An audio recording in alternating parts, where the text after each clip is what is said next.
Mmm. Delicious.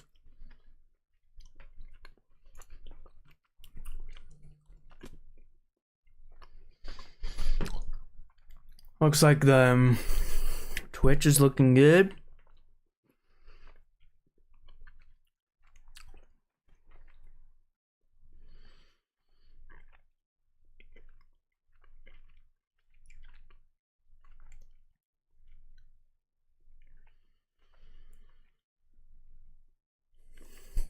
Let me just look at. Check 1 2. Hello. Let me just look at. Check 1 2. Hello. All right, cool. Let me just like test a video because I haven't done this before. I don't know, just click on a random video, see what the sounds sound like. Just try this guy.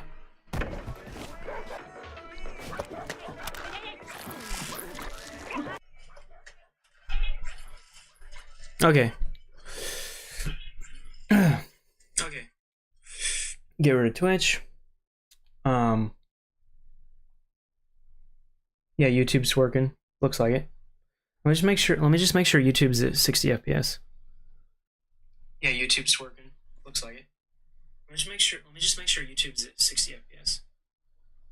Okay, cool. Yeah, YouTube's working. All right. Sorry about the feedback. Looks like it's good.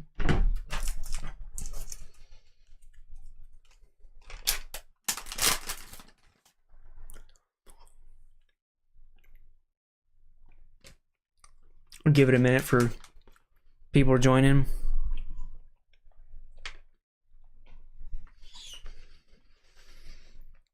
Do I want YouTube Premium? No, I don't.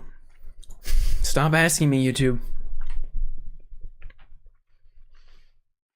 Oh, these things are delicious. Hold on. Dude, check these out.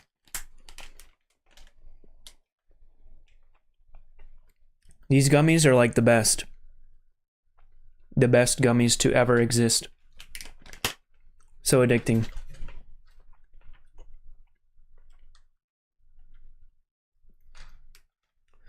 Anyway, today I just wanted to take a break from some gaming and just, watch some YouTube.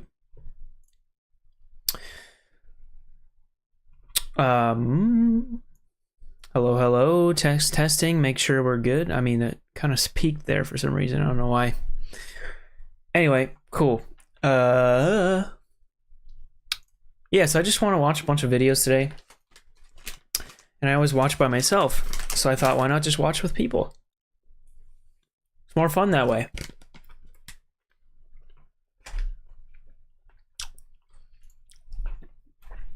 A video I really wanted to watch was from... I got a couple of videos I want to watch today. And then we'll just play it by ear from there.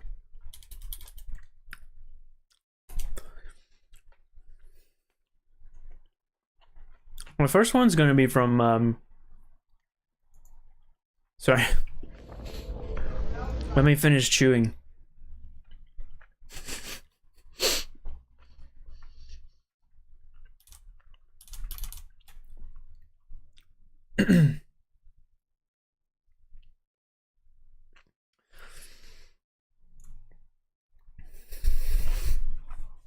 Yeah, I really like this guy named Nick Crowley. His YouTube videos are really good.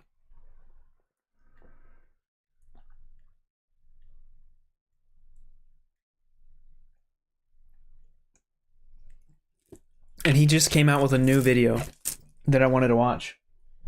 I think it's this one right here, but we'll just check the videos, see what the latest one is. But yeah, if you guys don't know Nick Crowley, go check him out. He's amazing. Yeah, he makes all these kind of mysteriously spooky, as he says, mysteriously spooky videos. Mostly like conspiracy stuff, and like he'll make a lot of stuff like the darkest moments and yada yada, or like YouTube's darkest videos, or like rabbit holes, or like you know, this one was really good. I saw this one, Mr. Swirl, the internet's most disturbed user. That was pretty good. But today I wanted to check out the newest one, YouTube's darkest rabbit hole. It looks pretty good. So yeah, let's check it out. Hopefully the volume's okay.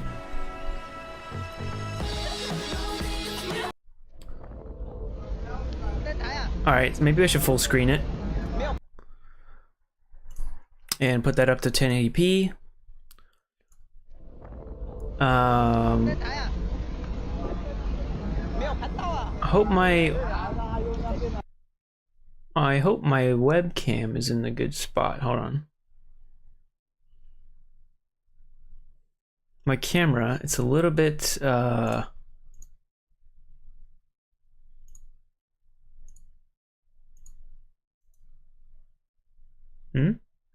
Why is it not working? Oh, there. Whoops. I hid myself. Why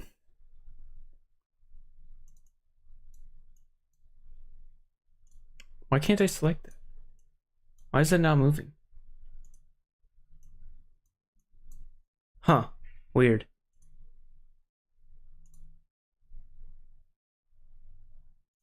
Well, it's got like a little sliver.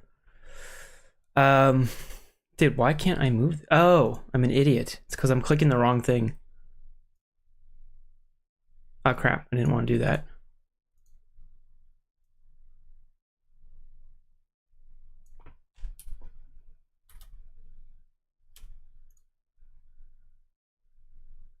That's kind of weird. Oh well. I guess we'll just leave it. That's my, I usually have my overlay, that's why. But I'm gonna take it off. Alright. YouTube's darkest rabbit hole. Let's get into it.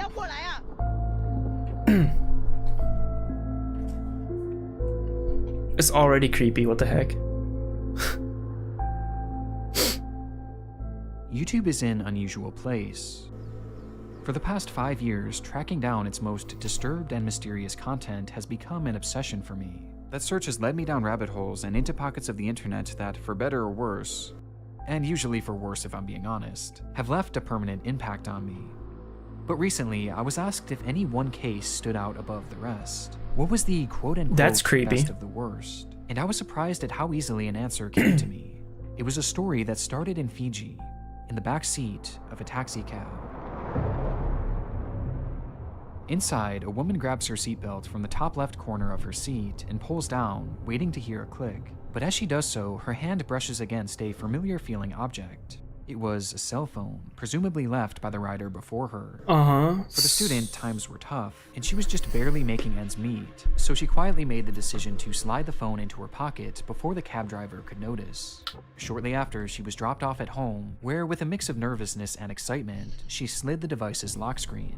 To her surprise, it was unlocked, and without hesitation, she began to Wait a sec. Who in the heck leaves or doesn't put a passcode lock on their phone? That's ridiculous. Why would you not have a lock on your phone? And yeah, I wouldn't take a random phone, to be honest. It's kind of, there could be some weird stuff on that. Comb through its contents, leading her first to the phone's camera roll, where she found what looked to be a peaceful video of the ocean, eagerly pressing play to see what secrets the clip might hold. Okay, it's just an ocean. Over the course of the next 10 minutes and 26 seconds, she would witness perhaps the most gruesome video she had ever laid eyes on. What? The images burning into her mind frame by frame, never to be forgotten. The following day, she would upload the same video to YouTube, marking the start of an internet mystery whose trail was as vast as the ocean itself, and whose contents immediately made it one of the most mysterious videos to ever appear on YouTube. What the heck, dude? Now I'm really intrigued.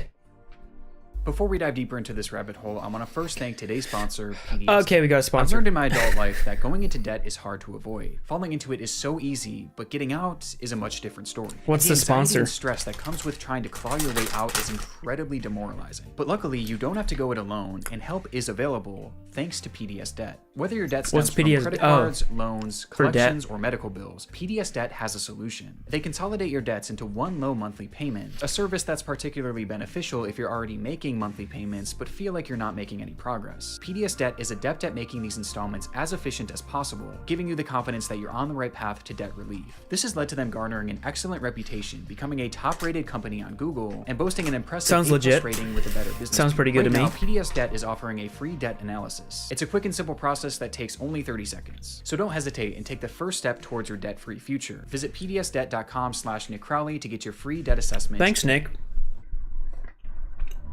All right, back to it. Wait, what's that video called? Common Kings SAVOU. August 17th, 2014. I wonder if that's still up.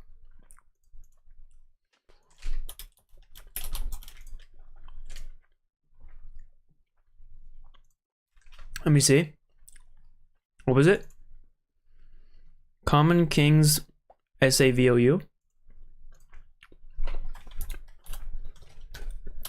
God, the gummies are in the way.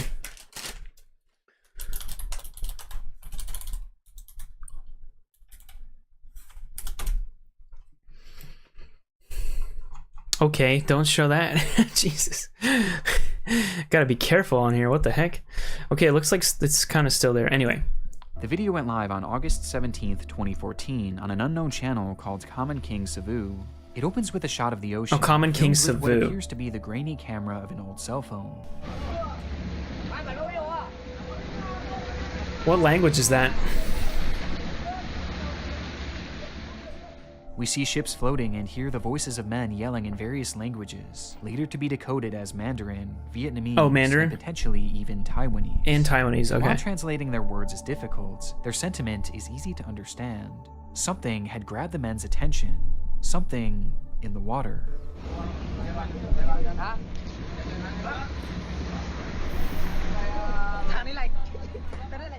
The camera pans around as if it's looking for that something, while showing the vast, deep blue waters surrounding their ship. They were in the middle of nowhere, clearly miles and miles away from any sign of humanity. Suddenly, the commotion intensifies as the cameraman makes a dash for the opposite side of the ship, as finally he sees it. Sees what? What do you see?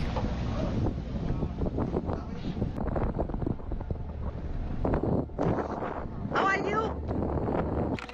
Is that just a dude? It was a man, warily treading water. It's just The a cameraman guy in yells the to him in water. English, "How are you?" To which the swimmer raises his hands, signifying his desperate need for help. It started to become clear that this video was going to be of some sort of rescue attempt. Somehow that man had ended up in the water and clearly needed to be saved, and this far out at sea, it seemed to be a miracle that these ships had reached him in time. But within this clip, nothing is what it seems, as rather than a life preserver being tossed to the man or maybe even a rope getting thrown his way, a gunshot rings out. A gunshot? A shot aimed directly at... What did it say? Gunshot? A gunshot rings out. Oh. A shot aimed directly at the man in the water. What? The shot misses just inches above his head, only to be followed by another shot and another, until finally the fourth try connects, the bullet piercing the man's head and turning the sea around him an unnatural shade of red. What the fuck? He was dead in an instant. Though the Wait, so like this turned from a rescue mission to just a murder? What the heck? That's terrible. What? Why? recording kept going, and so did the gunshots.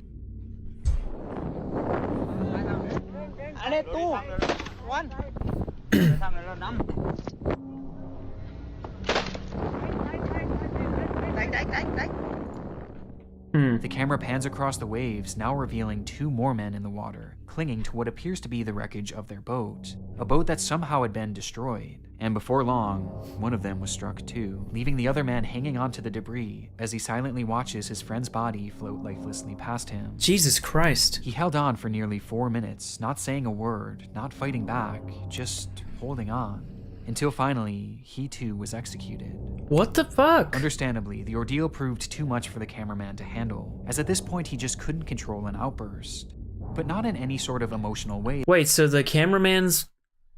Was the shot coming from the cameraman's boat or from a different boat? I can't remember, or if he said it at all. So, like, he's just filming the guy, and then all of a sudden he gets shot out of nowhere, I guess? Not really sure what's happening. That one might expect, as instead,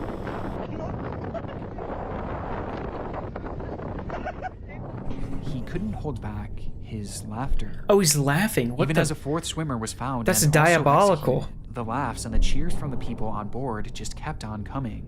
Jesus Christ. It's getting worse and worse. There was no sign of remorse for the killings, only celebration. And at the end of the video, the crew even posed for photos.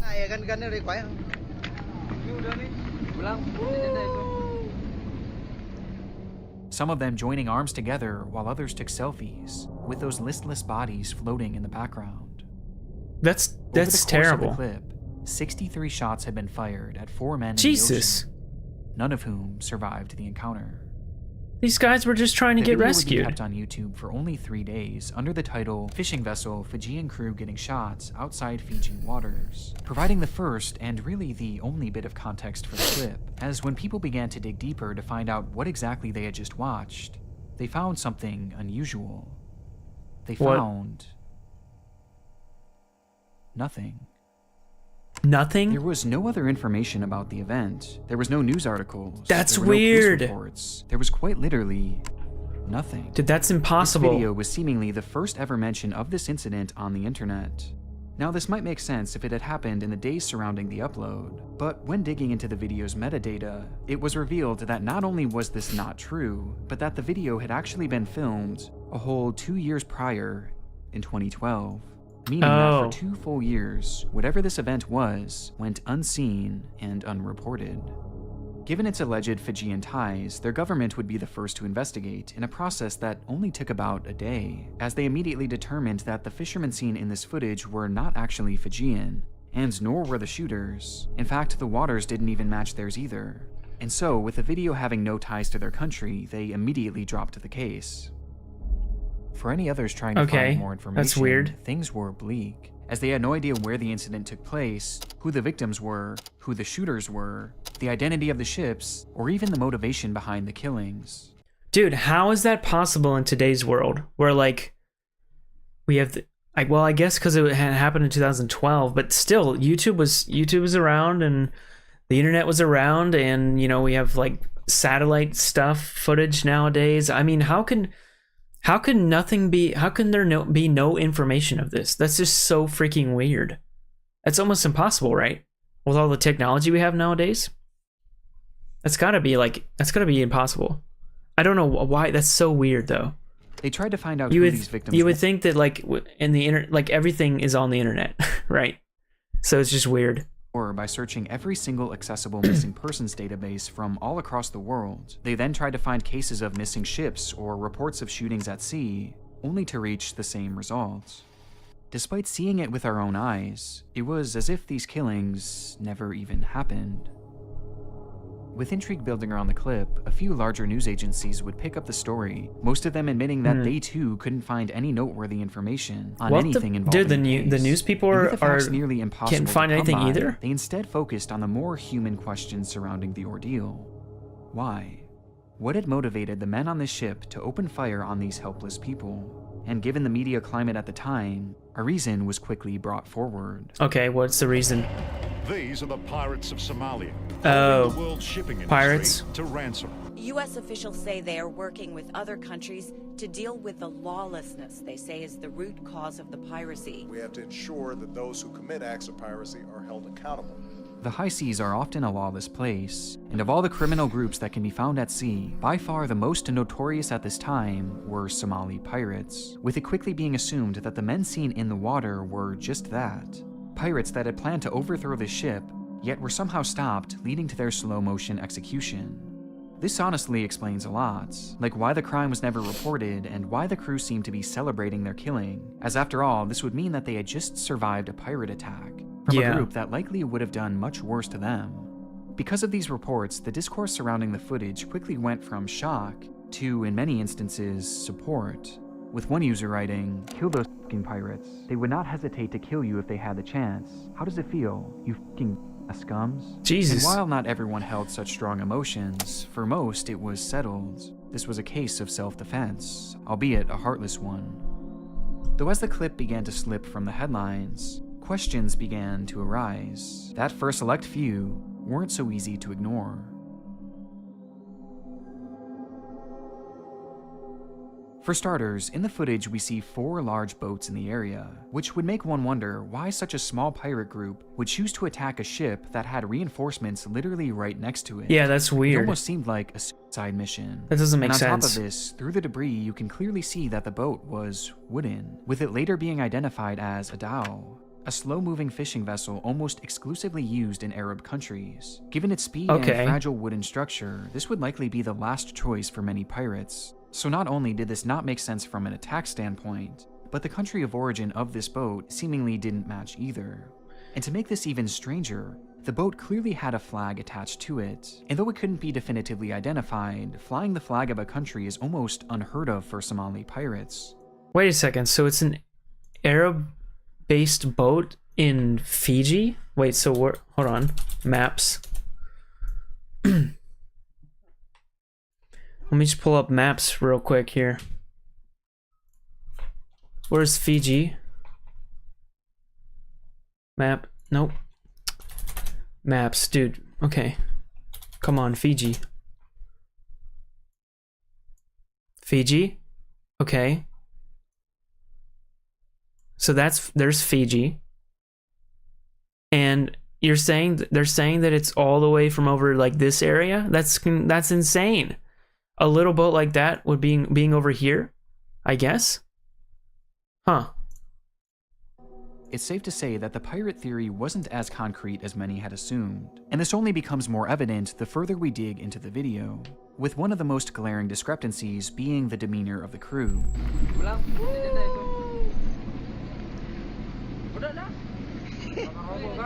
It's obvious that they weren't fearing for their lives at all during this attack. In fact, their words show just how much they were enjoying it. Yeah, they with look some like they're people just even having a shouting yacht for the camera party. to get a better angle and encouraging the gunmen to keep shooting. And perhaps even more importantly, at no point do we see any weapons or any form of retaliation from the men floating in the water. It didn't look or sound like a fight. It appears more as a straight-up attack. They look like they were chillingly just of all, one of the swimmers stranded. could faintly be heard yelling, "No Somali, no pirate." Okay. So they're not... Jesus Christ. The ad scared me. So they're not pirates because they just said no Somali, no pirates. So like they were literally just trying to be rescued, I guess, and they just shot them, which is terrible. What the heck?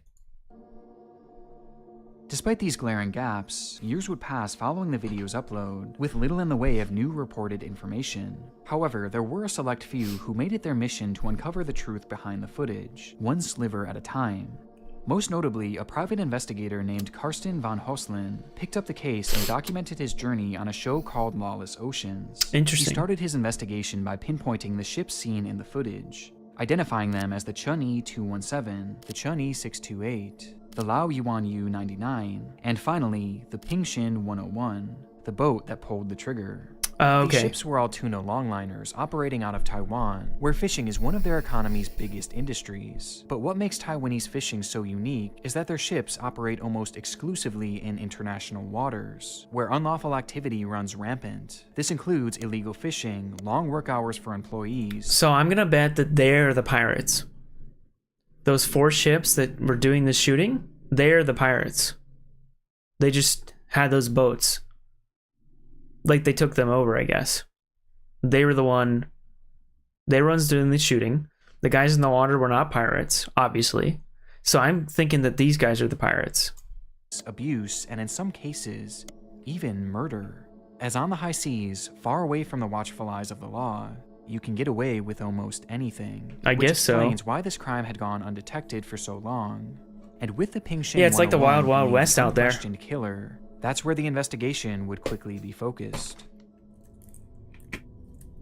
The history of this boat reveals a few interesting notes. For starters, it was issued an international yellow card for aggressive behavior years before, though nothing is really known about the incident that led to this decision. But what we do know is that in 2010, the ship had made an insurance claim, citing that it collided with a smaller vessel, causing some minor damages. And though the captain claimed that this was an accident, the footage said otherwise. Okay, what do we got?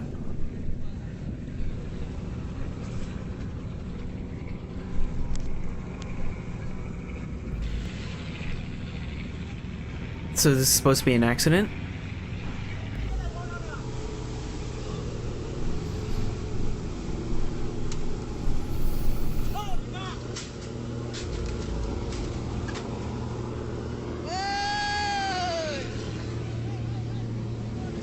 What's happening? Somehow, this exact same incident just so happened to be captured by a man sailing aboard the Pingshin 101. The footage shows the longliner aggressively pursuing a smaller fishing boat, while the crew aboard laughs and cheers on, just as they did in the other video. They're just chasing them.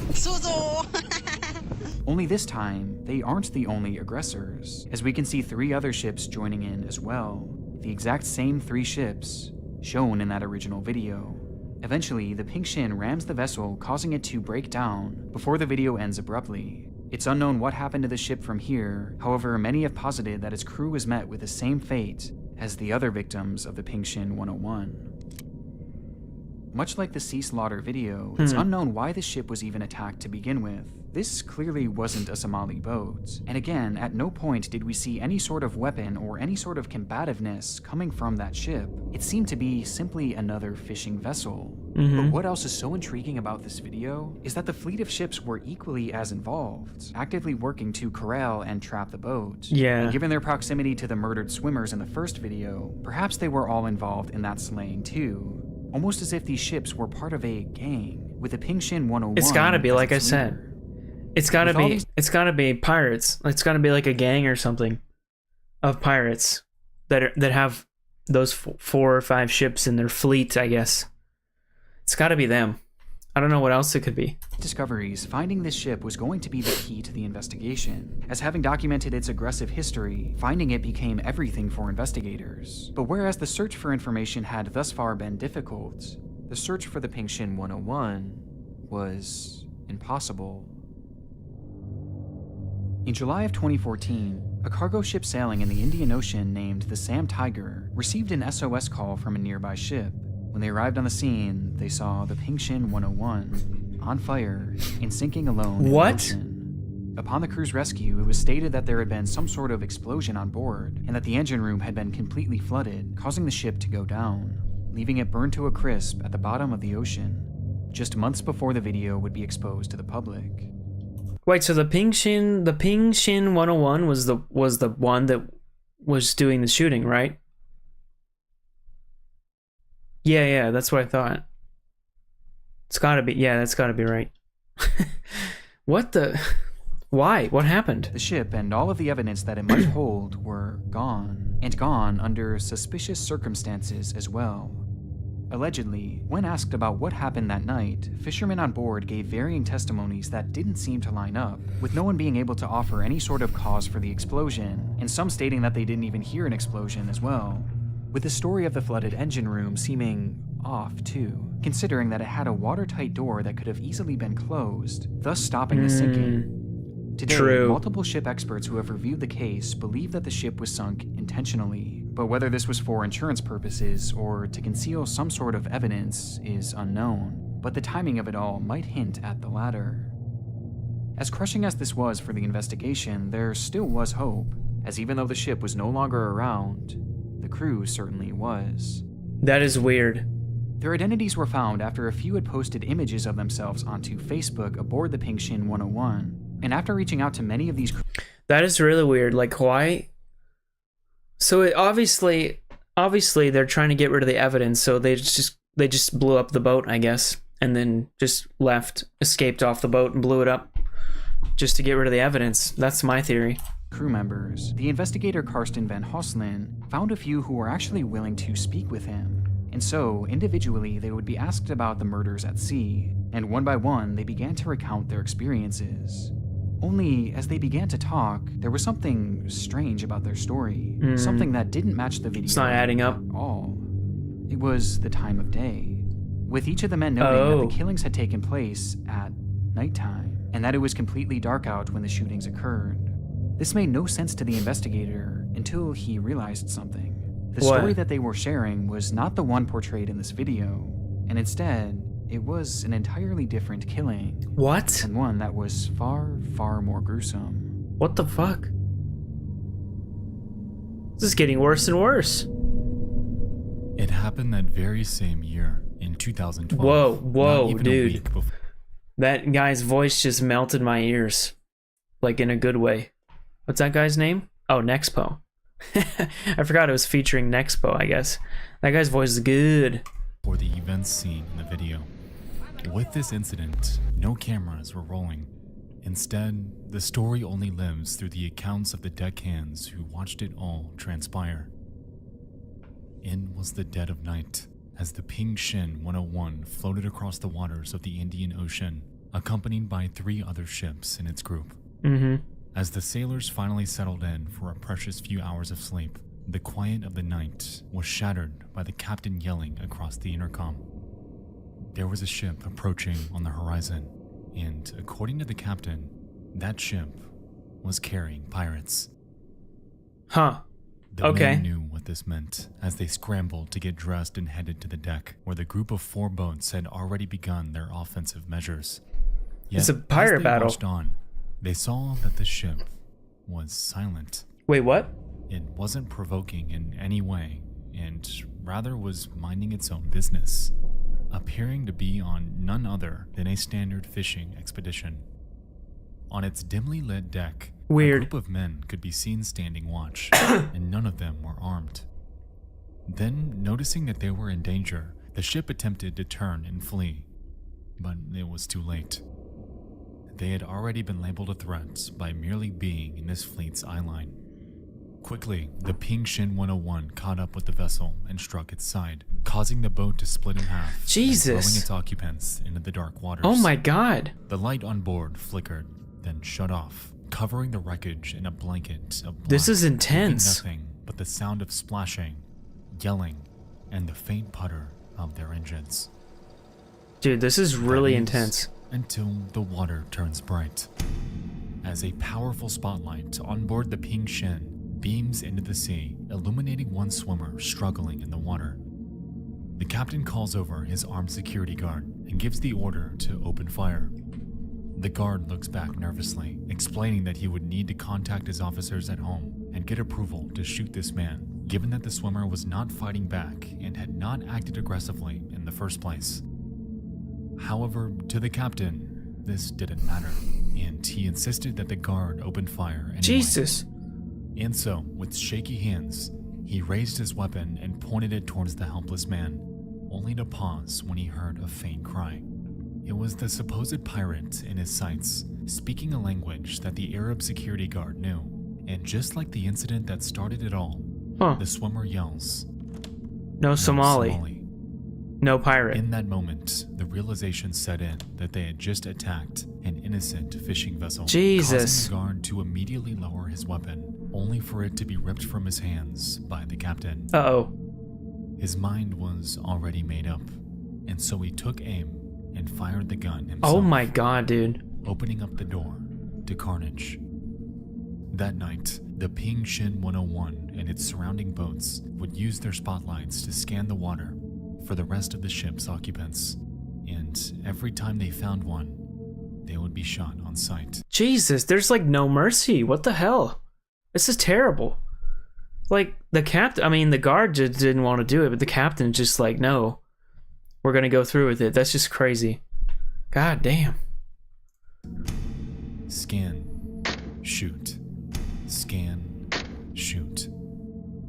Over and over again. Ruthless. This went on all night. All night. Jesus Christ. And by the morning, the crew had witnessed the drawn-out Mason Reese, thanks for joining the YouTube chat. Did you get a forehead extension? Very funny. No. I mean, maybe. I don't know. Does it look pretty big? Check it out. Yeah. Yeah, I got an extension. It was like $20 off Amazon. Execution of approximately 22 men. Jesus Christ. Okay, ad. Get out of here. We're watching, we're just watching some YouTube tonight, by the way. We're watching YouTube's Darkest Rabbit Hole right now by Nick Crowley. Great channel. I recommend it. You should go check him out. The stories from these crew members What'd I do? added a whole new layer to this case. These ships were targeting There we go. innocent fishing boats and slaughtering people at sea for essentially no reason Cheaper at all. than mine. And somehow, all of this information had never once reached the public and only came to light as a result of a single YouTube video. And the discoveries didn't stop there. As investigators were combing through the net for details on the Ping Shin, they found another video. Ooh. A video depicting the very same slaughter as that original incident. Only this recording was taken from one of the nearby ships. Oh, it's bright. Jesus.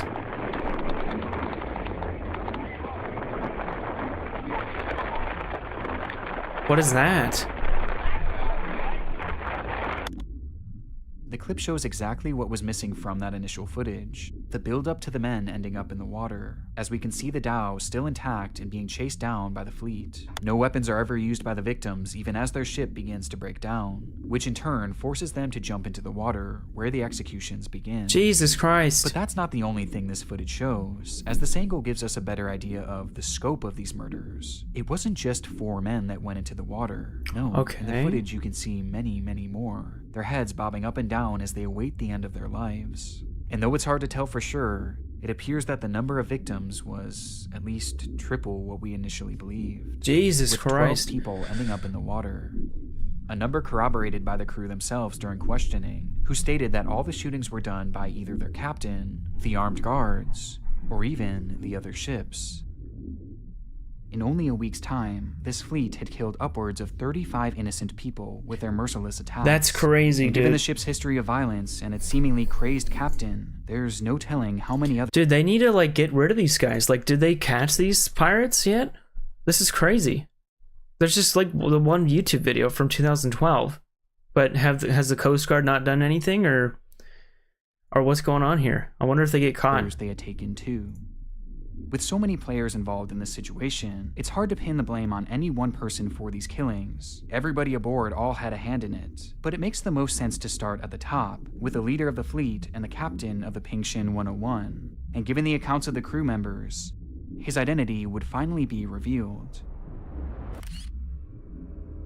His name is Captain Wang Feng Captain Yu, Wang Feng or as he Yu. was more commonly called on the high seas, Captain Hoodlum. Captain Hoodlum. Oh, Jesus. According to his crew, this captain was What an a name, alien dude. man, crazy even, who made his points by hitting and beating, choosing violence above anything else, which was perhaps done to make up for his inexperience as a captain, given that he was only 35 years old. Please tell which me was they caught considered this very guy. young for that role. The revelation of his identity led to him being tracked down and questioned for his crimes, to which he gave a reason for each and every attack. Okay. Proclaiming that these ships were pirates and that they were threatening him, even stating that one of the men had tried to board their ship on the day of that infamous slaughter. But upon further questioning, his defense fell apart. His actions were impossible to defend, and whether he even knew it or not, he was responsible for the deaths of countless innocent men, including many by his own hand. Oh, yeah. So yeah. My apologies to the other viewer, but can you give a quick synopsis of what I missed? Yeah, well, so yeah, the past 25 minutes of the video, basically, there was this video that surfaced on YouTube. Oh yeah, so I kind of forgot the beginning, but this woman was sitting in a taxi cab and noticed, like, to her left or something was a phone left on the seat. So apparently she was, like, broke or something, or very poor, like, didn't have much money. So she just grabbed the phone. She thought she was just going to take it for herself. And then she noticed that the phone was, when she got back to her apartment or hotel or whatever, she noticed that the phone was unlocked, didn't have a passcode. So she unlocked the phone and looked at the videos. And in one of the videos on the phone, like in the photos, was a video of like an ocean. But when she watched it further, it's like a 10-minute video. And when she watched it further, it was like a guy filming on a boat with 4 boats around. And then they're filming the water. And in the water, there's like guys like just like, looks like they were stranded or something, just swimming, like begging for rescue kind of thing. So it looks all like, at first it looks like they're gonna like rescue them, but then out of nowhere, like they just start shooting, like they start shooting the guy in the water, and they kill him in the water, which is crazy. So it turns from a rescue to a murder, basically. And then they're just like laughing, and the cameraman just starts laughing. And basically what we figured out is that these guys are pretty much pirates. But yeah, so that lady who found the video uploaded it to YouTube, and in 2012, and it didn't surface. There was no info about it, and even the news people trying to do a bit on it couldn't find anything about it. So it was really weird. So yeah, it's just that's kind of the recap, I guess, of the past 25 minutes. YouTube's darkest rabbit hole. It's the newest video from Nick Crowley. This guy here, Nick Crowley. It's his news video. It just came out a day ago, and it looks really cool. So anyway, we're on the section of the captain. Yeah, so let's continue. Oh, we got a chat from Twitch. Thank you. Oh yeah, Barry Moose, welcome back. How was the D, man? Oh, the dentist? I think that's what you meant. Yeah, it was good. You know, Japanese dentists, they're pretty good. Did a bunch of cleaning. They said my teeth were beautiful. So, great. Anyway, let's continue. Yeah, no problem. As a result, Wang Fengyu was put on trial for his crimes committed in international waters, which is considered extreme. Oh yeah, and so the captain of the pirate fleet got captured, and he was on trial. Extremely rare for cases like this, with the Taiwanese government charging him for the 4 murders shown in the video, as these were the only ones that they could verify, due to the other story having literally no record of having even happened. He was sentenced to 26 years in prison, which after an appeal would be reduced to just 13. What? Wait, so by the way, they killed like 30-something people. And one crazy thing that I missed, forgot to tell you, was that one time there was a guard that was like aiming the gun at the guy in the water, and then he stopped because he didn't want to shoot him, and then the captain just took the gun out of his hand and just, you know, did the job for him, basically. So the captain's like a real evil dude. But it was on trial, and he got sentenced, but to 26, first of all, that first sentence, 26 years for 32 people, that's insane. That should be like multiple life sentences. I don't know how international law works though. And then it got reduced to what? What did he say? 4? 13? 26 years in prison, which after an appeal would be reduced to just 13. Of all the other ships and men involved, no others would be charged along with him, making this the only form of justice to come from the That's deaths of all these insane. men. Yeah, it just like, what? Okay, 26 years, terrible sentence, reduced to 13, even worse sentence, and nobody else was prosecuted. Supposedly mistaken for pirates. It's ridiculous. I guess I didn't have enough evidence. But as the GG case Captain now leading winds by down to example. a Yes. close, and we near the end of this rabbit. My teeth are perfect.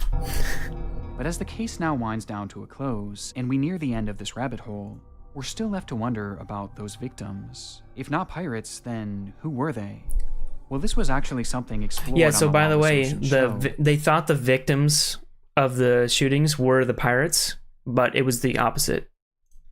With the investigation taking them all the way to a little-known port in Iran called Kanarak.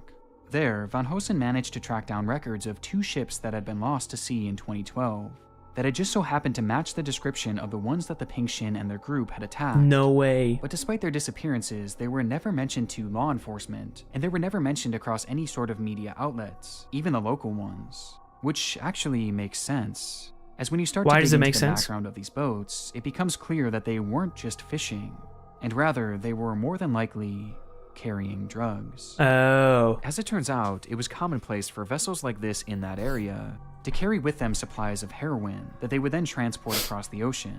And what makes this so crazy is that when you watch the first video back, you can see little packages floating in the water that appear almost exactly like large bags of heroin.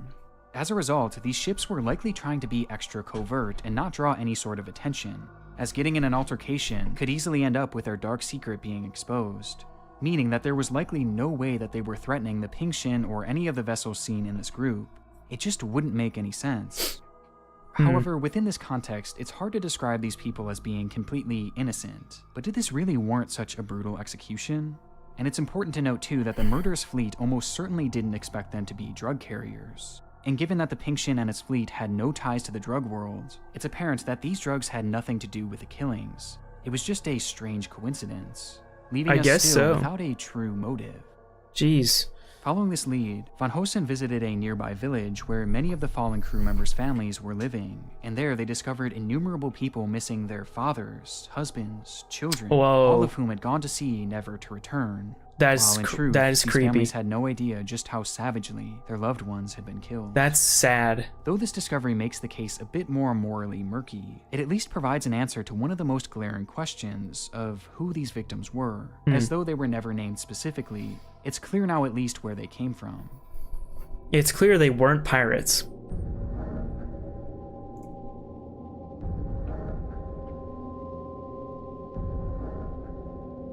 The rabbit hole this video carries with it is almost unimaginable. That's the original video, by the way. If we just accepted the theory that this was an isolated pirate attack, we would never have known the true story behind this fleet and the true number of their victims. And justice would have never been served, even if said justice wasn't as satisfying as many had hoped.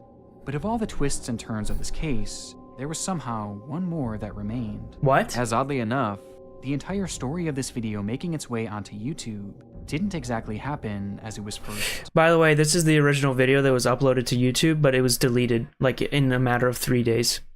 Described. We started this case with the story of the video's uploader discovering the clip on a cell phone found in a taxi cab in Fiji. But she would actually later go on to retract this claim once investigators questioned her further. Instead, she had stated that she had been sent the footage by someone else and felt compelled to share it with the world, to warn others of what was really happening out there on the high seas. She even claimed that she knew it would be potentially dangerous posting this video, not only for her, but for the anonymous person she sent it to. And so, she made up this story to essentially absolve them from any involvement. This means that the clip wasn't found on the cell phone of whoever had recorded it, and instead, it had been circulating. What makes this even more fascinating is that this allowed investigators to... So basically what that whole synopsis I just told you was incorrect. I guess she lied. Wow. Track down where the video actually came from, or at least how it had gotten to the island of Fiji, and how it had gotten to this phone in particular.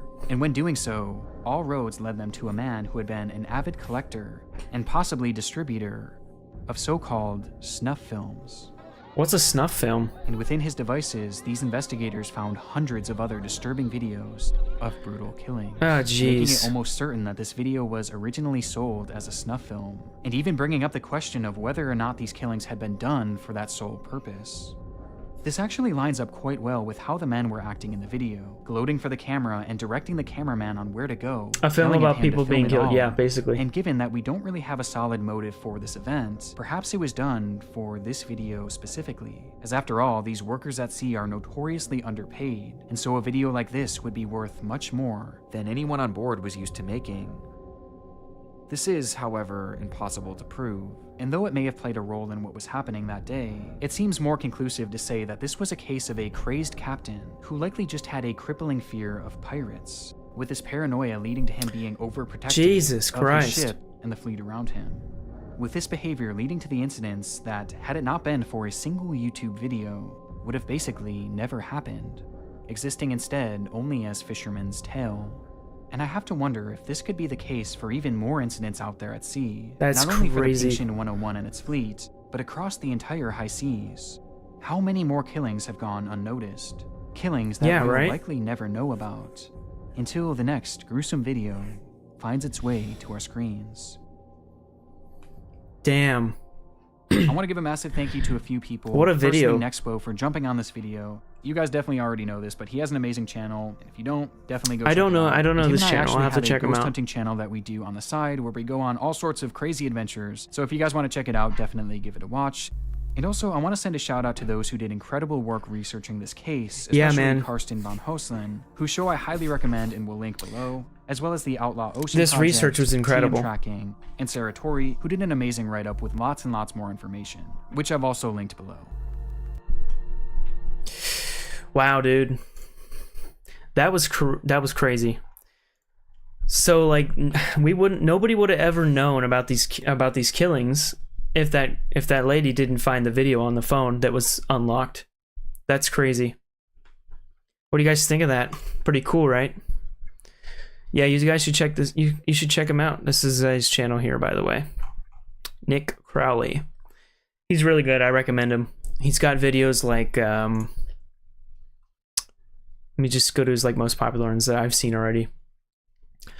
Like YouTube's fake animal rescue channels. That's a really good one. It's got 9 million views. It's crazy. YouTube's dark. He makes videos like YouTube's darkest videos, YouTube's darkest moments in TV history. Dude, the Seattle zombie woman. This one was insane. You guys should check that out. It's crazy. But yeah, I can't recommend this channel enough. Yeah. Anyway, that was a great video. There's some other ones I wanted to watch too. But I'm a big fan of Nick, and I'm a big fan of Sunny V2. And I'm also a big fan of the Internet Anarchist. I don't know if you know that guy. Actually, there's a video that just came out from the Internet Anarchist that I kind of want to watch next.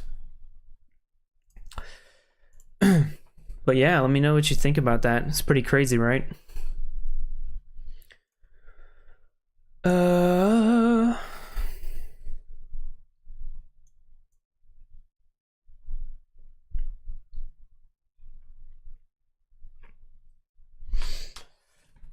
Water. Gotta stay hydrated.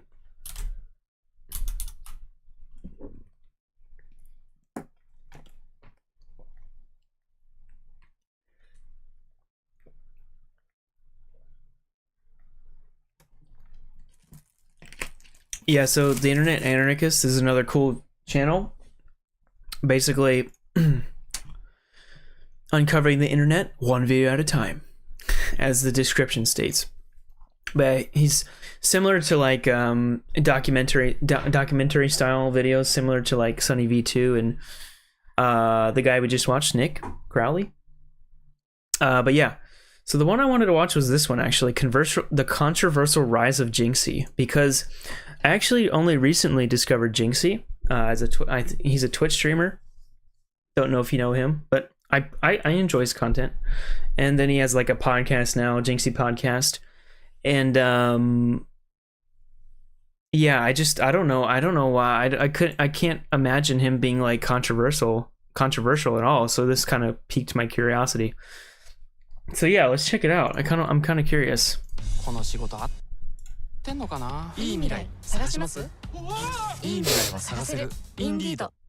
Jinxie's journey on Twitch has been nothing short of unreal. All right, let's full screen it. Get it to 1080p. Let's full screen it. Controversial rise of Jinxie. Here we go. Jinxie's journey on Twitch has been nothing short of unreal. From spending years why is only he streaming to controversial? 5 viewers to becoming the #1 streamer on Twitch seemingly out of nowhere. Jinxie's Yeah, so let me just get some like stats real quick. Twitch stats. Just show you. Jinxie is like crazy. I think he's like the top.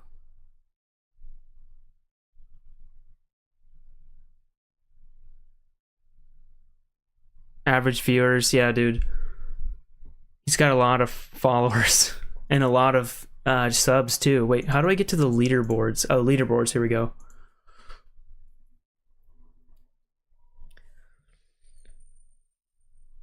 He looks like Magnus Carlsen younger brother from that perspective. True. So, okay, so Ninja's top, XQC. Oh, maybe he isn't though. I feel like he was number one on Twitch like not too long ago. But there was actually before I watched that video, I kind of wanted to show you guys this one video that was really cool from Jinxie. It was like a short. Oh, actually, you know what? I probably can't show it because it's got a copyrighted song. Never mind. it's I think it has like Viva La Vida from Coldplay in the background, so probably can't show that. Anyway, yeah, so I can't, yeah, he's huge. He used to be #1 on Twitch. I guess he's not anymore. He has like, I don't know, like, how many followers does he have?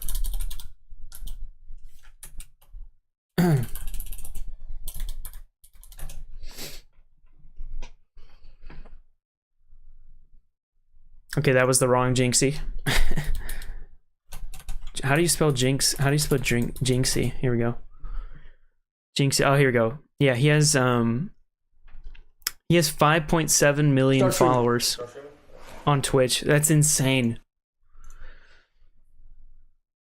Yo, Daniel Barry Sports Highlights. Thanks for joining the YouTube chat. We're also streaming on Twitch. Yeah, we're just watching some YouTube today. We just watched the YouTube's Darkest Rabbit Hole, newest video from Nick Crowley. Great video, great channel. You should check him out.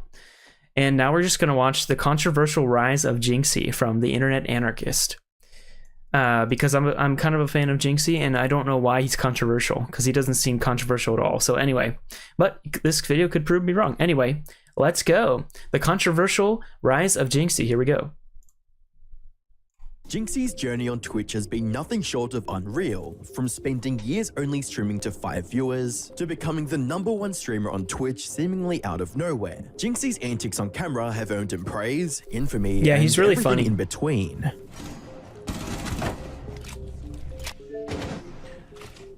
This is my world and you're just...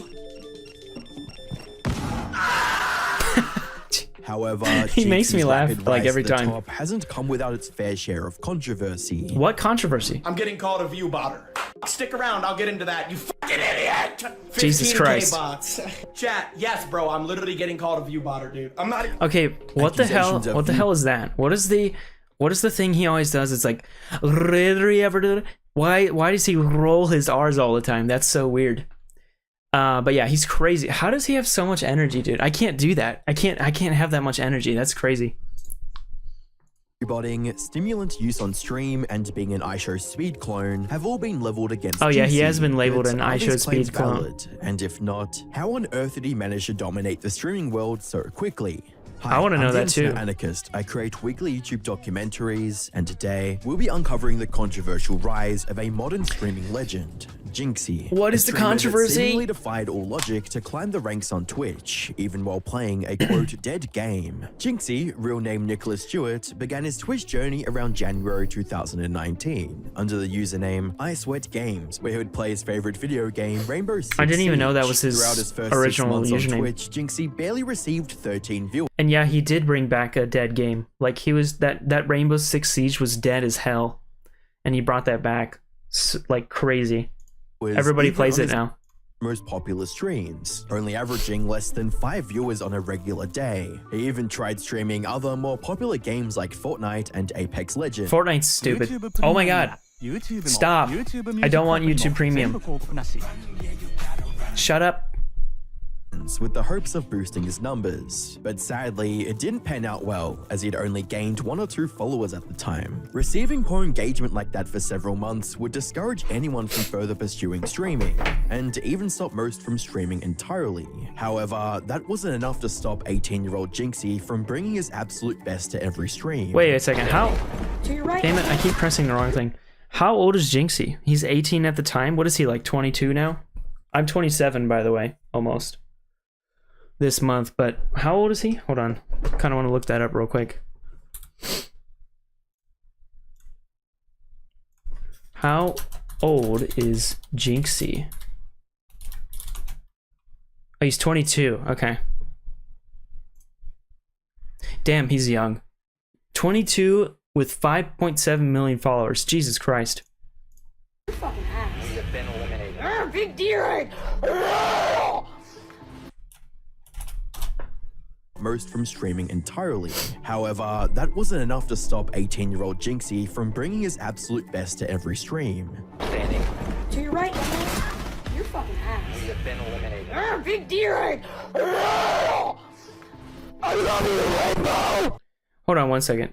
Let me just make sure. I think I might have pressed something on the OBS. Hello, hello, hello. Unfortunately. Okay, we're good. You're fucking ass. Sorry about that. Big deer.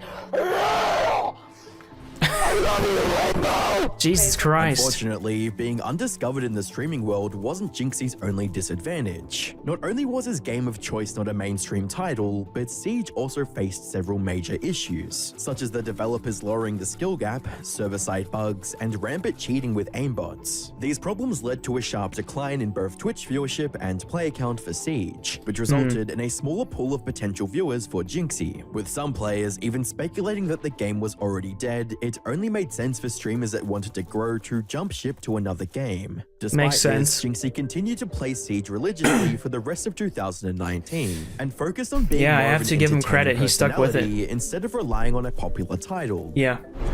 That's He's using wall hacks on console! Jinxie's tendency to Jesus burst Christ. into incoherent rage on stream gradually became a core component of his online persona. However, he didn't do this randomly for shock value. At its core, Siege is a tense tactical shooter game that requires a high degree of concentration, which generally would mean the average streamer isn't going to be as high energy during a stressful situation. That However, actually makes a lot of sense.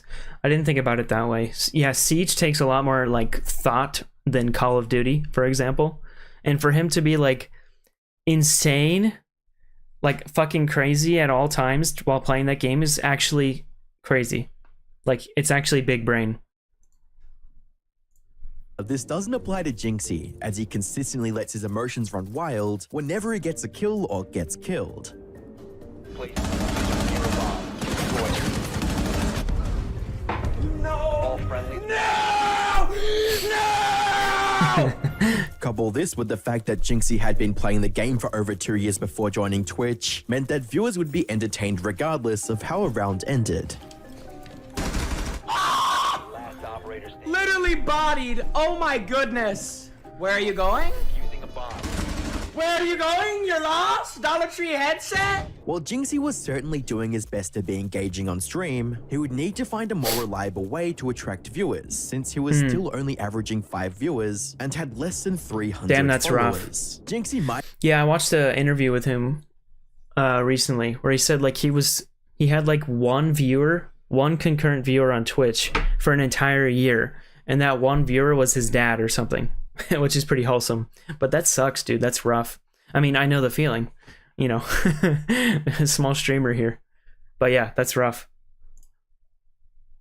might have been optimistic on camera, but he knew he had to try something completely different, because if not, his Twitch channel would continue to slowly stagnate and eventually die. By February 2020, Jinxie would implement a simple but effective strategy to improve his follower count on Twitch, streaming for longer hours and going live every single day. Jeez, While Jinxie man. had maintained a somewhat frequent Twitch schedule in 2019, he had several week-long gaps that impaired his growth. Now, Jinxie was going live at a set time daily. He would have streams that lasted between 2 and 9 hours, playing nothing but Siege while giving viewers and other players his unfiltered opinions.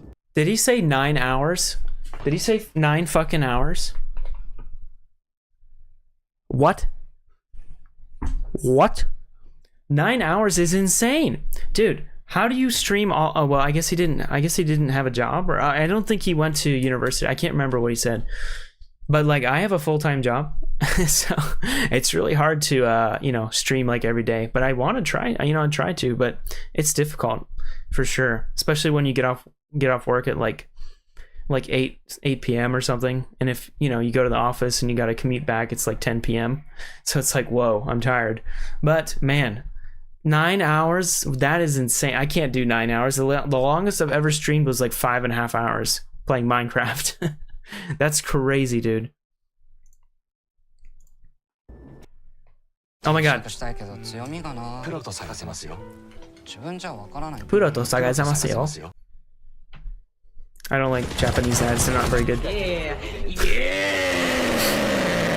Jesus Christ, my ears. He's 70 HP after that? Okay, this guy just absorbed fucking shotgun to the nostril and he's like 70 HP. At first, his new strategy only yielded marginal results, but as the weeks turned to months, Jinxie's follower count went from 300 to 3,000. By the 30th of August 2020, Jinxie would triple that figure and surpass 12,000 followers with an average viewership of 150 live viewers. By being active for so long, Jinxie had trained his viewers to— Somebody tell me, how do I do that? Is there a magic button I can press here that gives me 1,000 followers? tune in as frequently as possible to see more rage-fueled gameplay. Smaller creators are often advised to stream or upload consistently, which is a good rule to abide by. However, that's only half of the equation. In Jinxie's case, he was building an audience by improving not just the frequency of his streams, but their length and quality. Interestingly, Jinxie would use the second half of the year to experiment with other avenues to grow his viewer base, a move that would change his career forever. On the 15th of September 2020, Jinxie uploaded his first known YouTube video, Jinxie Rage Compilation 1, which introduced his bizarre— wait, he said yes, it's that one over there. Oh, you got it? Okay, wait, let me press it. I think it's like Alt F4, right? Alt F4. Just kidding. Career for the year to experiment with other avenues to grow his viewer base, a move that would change his career forever. On the 15th of September 2020, Jinxie uploaded his first known YouTube video, Jinxie Rage Compilation 1, which introduced his bizarre freakouts to a brand new audience. You know what? It's got wall bait. I need to do that. Wait, what'd you say? Alt F4 only works if you first delete System32. That folder hides your stream from the viewers. I totally forgot. Let me just go delete my System32. System32. Delete. All right, done. And now Alt F4, right? Alt F4. Okay, cool. I guess you guys can see it now, right? We're good. Awesome. Also, that's what I should do when we're done playing Dark Souls. I should do a rage compilation. Make a video of it. Just put all the rages together. I've raged so much during those streams, man. Yeah, I should do that. That'll get a lot of views. Crying inside.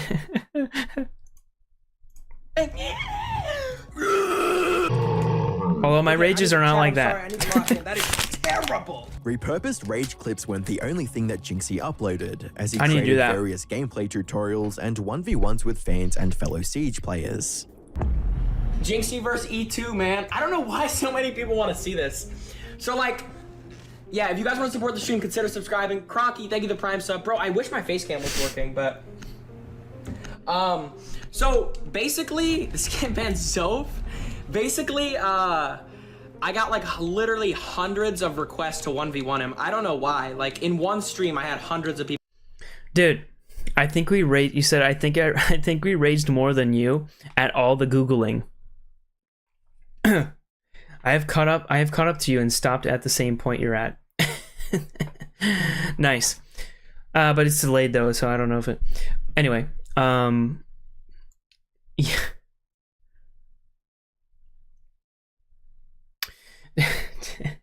By the way, did you fight Taurus Demon and Hungry Dragon in the depths yet? I kind of skipped those. Oh, you mean you caught up to the streams? Nice, thanks for watching. Yeah, we fought the Taurus Demon and the gaping hole, right? Is that what it's called? The gaping hole? The gaping dragon? That's what it is. The gaping dragon, not the gaping hole. People request for this. So I'm all about giving the people what the people want. Around this time, Jinxie created a TikTok account where he posted similar rage clips to what was on his YouTube channel. Although his first account was taken down for unknown reasons, it was around long enough to allow Jinxie to reap the benefits of short-form content and establish a dedicated fan base on the platform. This is the official TikTok of Jinxie. My old one got taken down at 200,000 followers, so make sure you drop a follow on here for daily videos. A detail that made FYI, I have a TikTok too. Might as well go follow it. It's I forget what it's called. Terrible. But yeah, that's a good idea. I learned that from Jinxie and Queso. another streamer if you don't know. They basically got famous off of putting their clips on TikTok. So that's what I'm doing too. I'm putting all the Dark Souls stuff on there as well. Hopefully I'll get an audience on there. But yeah, TikTok is a great way to expand your audience. May seem inconsequential, but becomes important later, was that Jinxie played exclusively on console, specifically Xbox. Since Siege is a cross-platform shooter, players who want to get an edge like pros and content creators generally gravitate to a mouse and keyboard, even if they're playing on a console. This meant that casual or intermediate players who couldn't use keyboards had almost no options regarding tutorials or reaching a higher level. However, Jinxie didn't follow that trend, since he played with a controller for years. This aspect of Jinxie's brand became immensely appealing as new viewers associated him with a stereotypical sweaty console player. He had identified an underserved market of console players and gave them exactly what they wanted. Stop with the ads! Get out of here. Hold on. By the way, is my mic was peaking. I don't know why. What did I do? Did I do something wrong? I don't think so.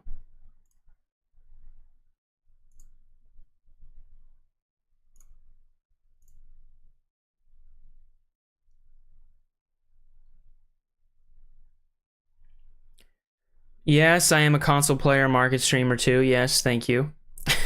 I'm sweaty. Advanced audio properties. Okay, I don't know what I'm doing. Oh, filters. Here we go. Noise suppression, banding. I already have everything on here. This is my customized thing. Let me just open the stream again really quick. Make sure. Like, it was peaking. I don't know why it never does that, so I'm kind of worried. Hello? Check 1 2.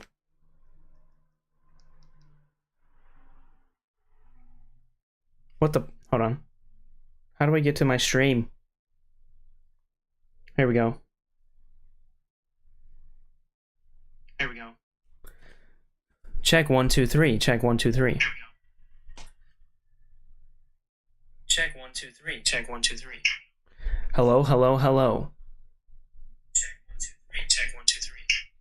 Hello, hello, hello. Okay, it seems like it's good. Sorry for the feedback. Had to just check it. It was doing weird stuff. Anyway, we're back. All right, let's just roll back a few seconds. Immensely appealing. Since he played with a controller for years, players who couldn't use keyboard,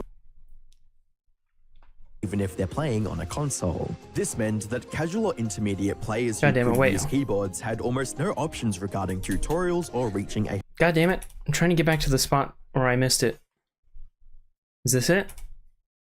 Was that Jinxie played exclusively on console, specifically Xbox. Since I am Siege Xbox. is a cross-platform shooter, players who want to get an edge like pros and content creators generally gravitate to a mouse and keyboard, even if they're playing on a console. This meant that casual or intermediate players who couldn't use keyboards had almost no options regarding tutorials or reaching a higher level. However, Jinxie didn't follow that trend, since he played with a controller for years. This aspect of Controller Jinxie's gang brand became immensely appealing as new viewers associated him with a stereotypical sweaty console player. He had identified an underserved market.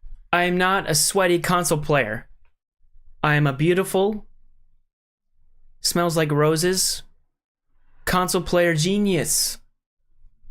Of console players and gave them exactly what they wanted. For the rest of 2020 and 2021, the positives of Jinxie's consistent posting schedule became even more apparent, as his Twitch page reached over 200,000 followers, 200K is crazy. Almost 500 viewers on each stream. Special events like his birthday marathon stream easily doubled that figure. Direct interactions with his viewer base was also on the rise, as Jinxie would host 1v1s and ranked matches, as well as encouraging people to repost clips of his stream highlights. That's genius.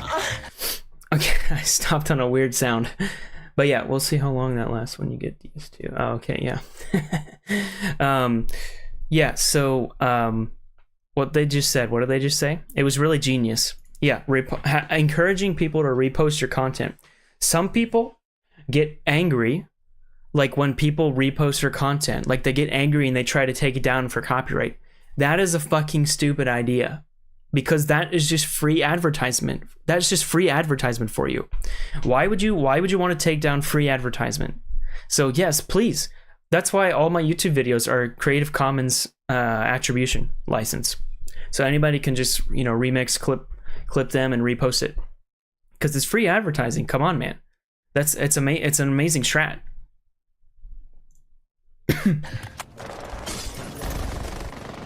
I am the one who knocks. By 2022, the sheer volume of viral content revolving around Jinxie's wild antics had captured the attention of the entire Rainbow Six community, especially the game's developers, who would shout him out in a tweet and add an item into the game for him. The first 3 months of 2023 saw Jinxie's online career grow to all-time highs in every metric possible, with 400,000 subscribers on YouTube, millions of followers on TikTok, and an outstanding 53,000 subs on Twitch. As a streamer, Jinxie was in an extremely comfortable position, and other creators who achieved similar success opted to take things easy moving forward. So wait a second. This is a video about the controversy. Where the hell is the controversy?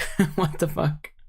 However, Jinxie's competitive nature would never allow for it, as he sought new ways to push himself and his career forwards. One such pattern forward was a direct challenge to the #1 Siege player in the world. You versus me, mano y mano, 1v1 tonight. Oh, you're the best PC champion. You won a world championship.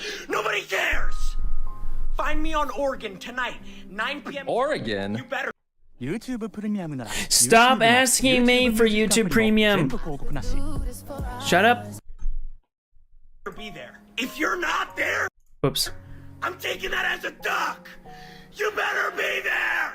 To put into perspective how insane of a challenge this was, the Siege community viewed Jinxie as an above-average console player, while Bilu was a keyboard and mouse legend with several pro tournament victories under his belt. Jinxie was clearly the underdog. Did he actually win against the pro? On the 19th of March 2023, knew that fact, but they still wanted to see if he could do the impossible. I'm coming for the throne right now. I'm coming for the throne. Oh my god. Bolo is scared. That would be insane if he actually won. I know. Hey, bro. I know! The first round would go to Bilu after Jinxie failed to react fast enough. Oh, wait. So the controversy is that he rose quickly. He literally called his opponent a duck. So yeah, I guess, yeah, it's a bit clickbaity, I guess. But I think I've seen other videos in the past that were pretty good. When peeking around a corner.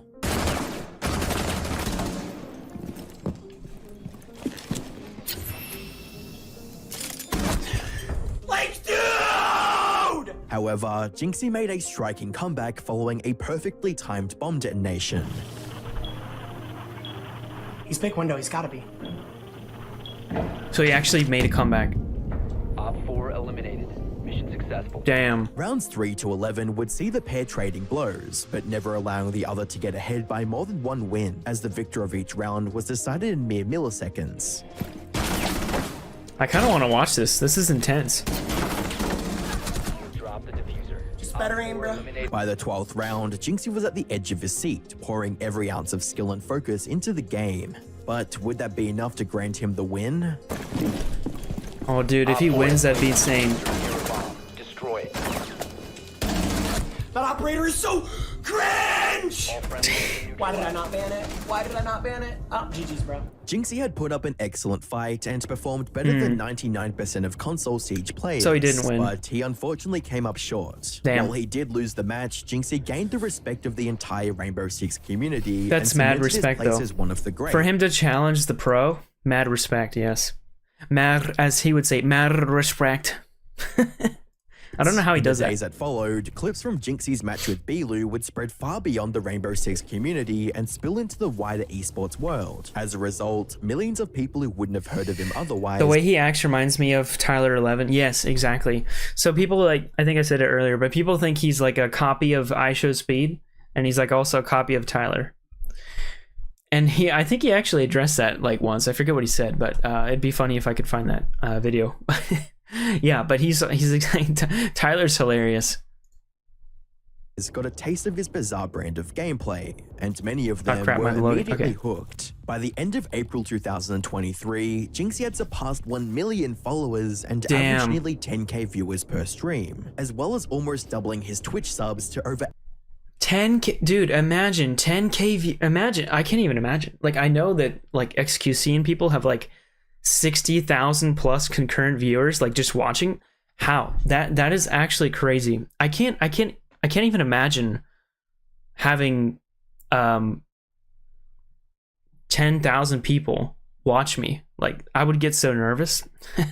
I would get so nervous, dude. That'd be crazy.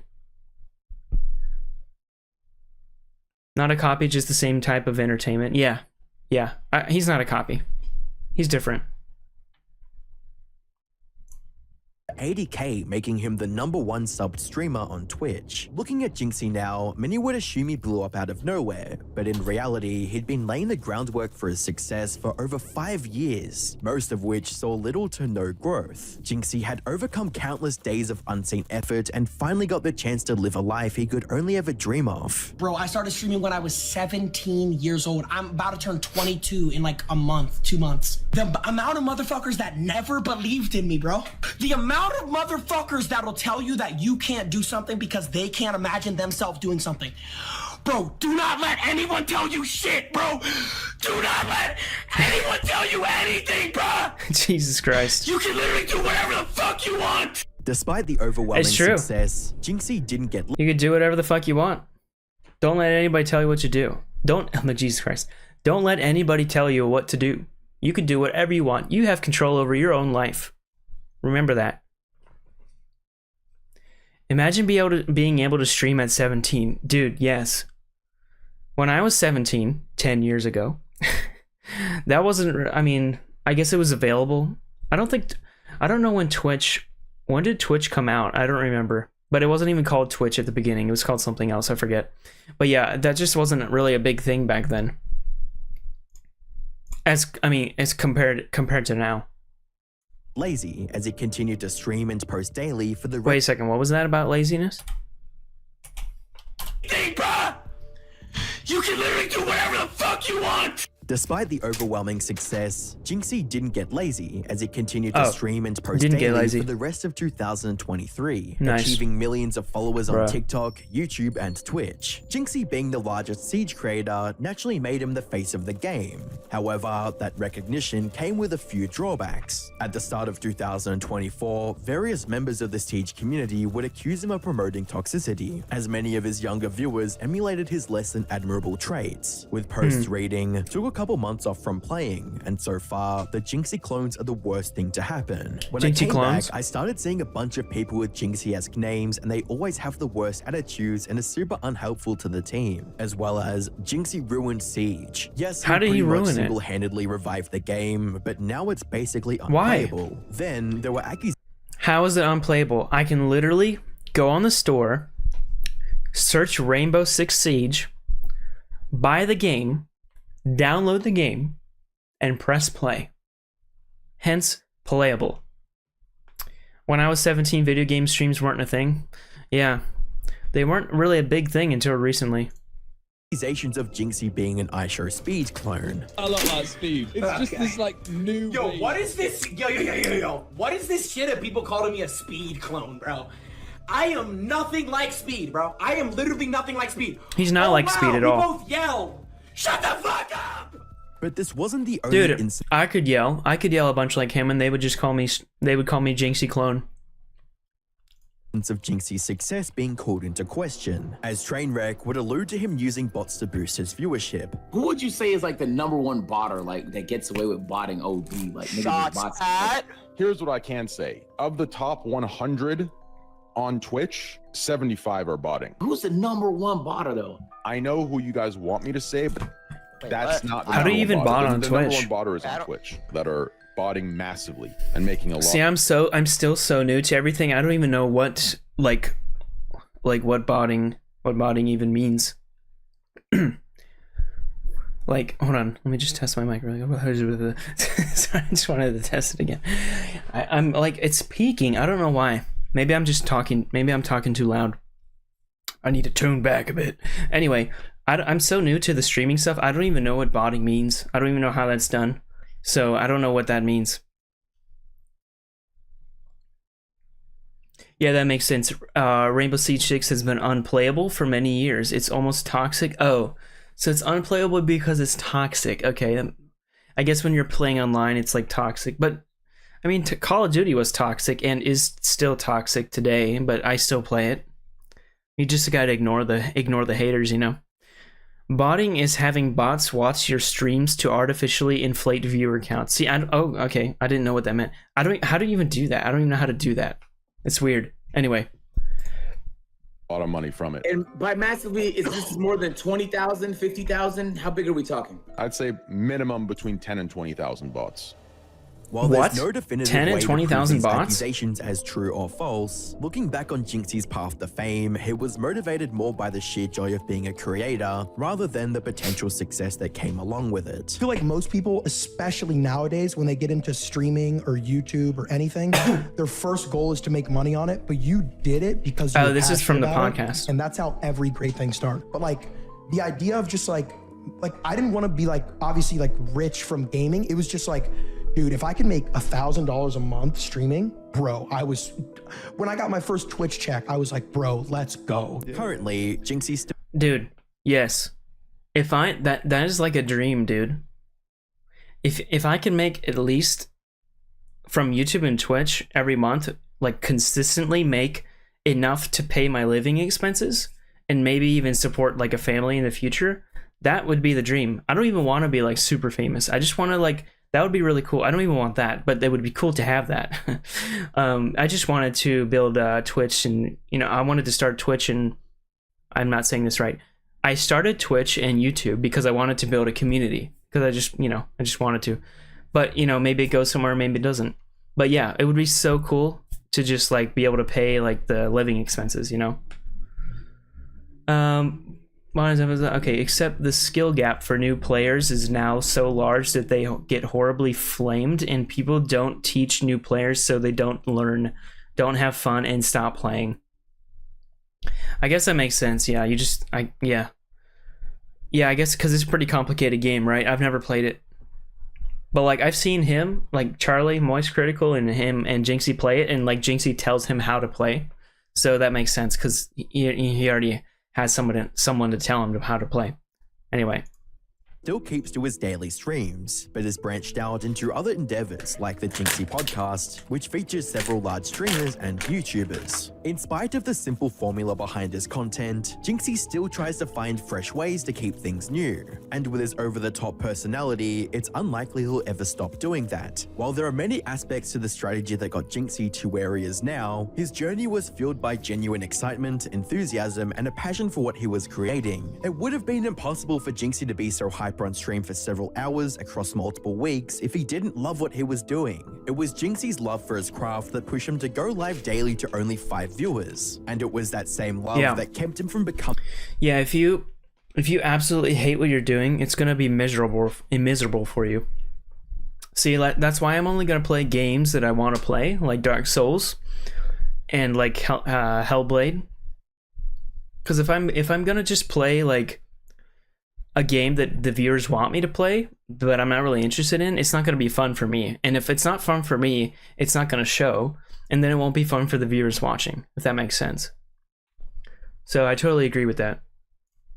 Becoming complacent when he reached the top of Twitch. Even now, he still strives to be the greatest version of himself. And no other point illustrates this better than winning his rematch against Siege's #1 player.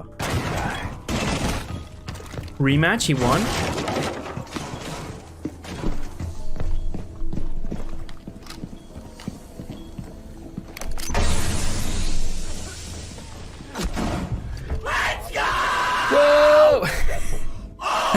Dude, he actually won the rematch against the same guy? That's insane. Viewers can subconsciously notice when a creator doesn't genuinely care about what they create. True. And it manifests in low engagement and negative feedback. However, once the audience knows you care about your content, they start to care too. And over time, that's what builds a loyal fan base. Yeah. There's no guarantee that Jinxie will continue the path he's on. But for now, he is still the same sweaty console player that he's always been. Hey, and that's watch your mouth, bro.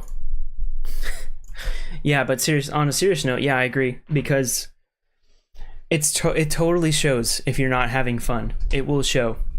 I've seen it from some other streamers, like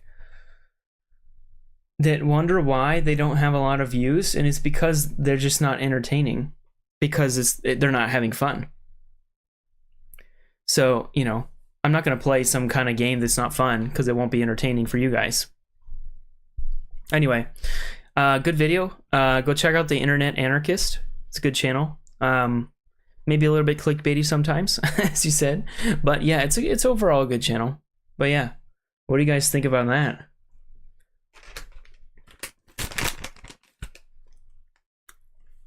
Also, if you're curious what I'm eating, hold on.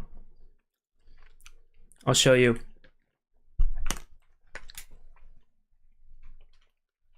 It's these tough gummies.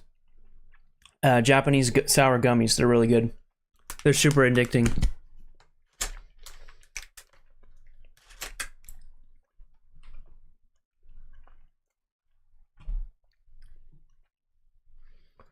All right, BRB, I gotta go to the bathroom. Don't go anywhere.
All right, I'm back.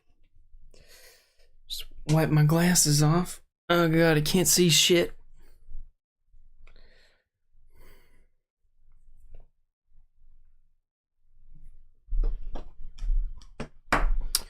Let me just check the YouTube thing real quick. Make sure we're all good. Nice.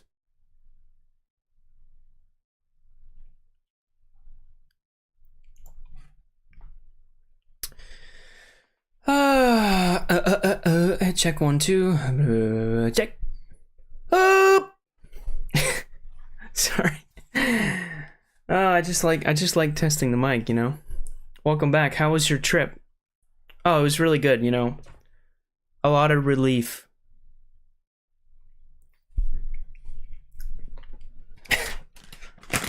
It was a good trip to the bathroom. A good trip to the shitter, although I did not take a shit. Here, let me show you these. It's kind of hard. It won't focus, but these are the gummies. You pop in your mouth. They're really addicting. These were like 300 yen, which is like, what is the exchange rate now?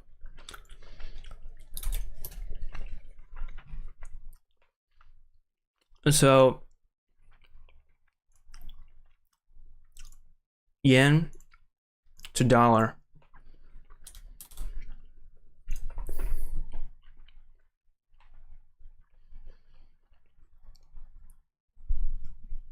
$1.92.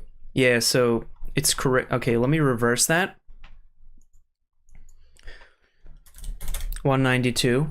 And let me just show you guys how crazy the inflation, or not the inflation, well, inflation, I guess.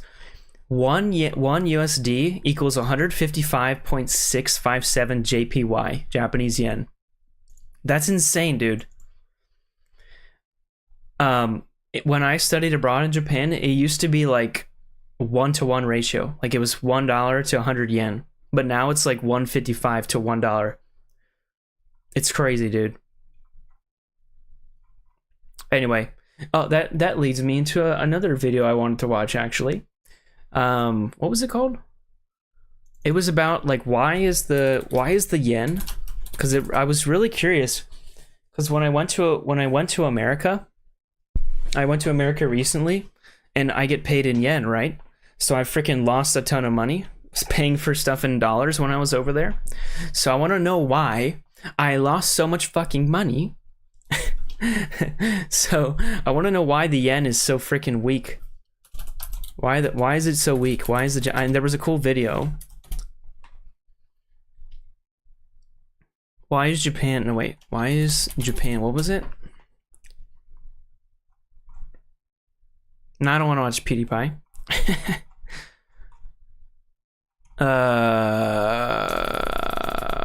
Why is the yen getting so weak? Oh, what was the video? God, I really want to find that. It wasn't this one. It was like a longer. Was it this one? 2 weeks ago? God damn, what was that? Wait, let me look at the phone. I think I'm on the wrong like account. Can't find it.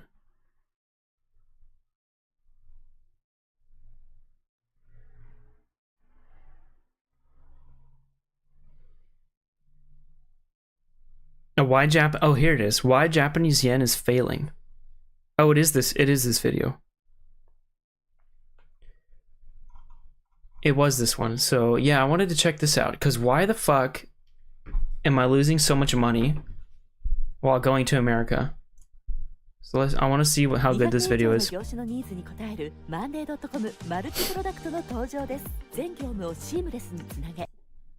Okay, so why is the Japanese yen collapsing?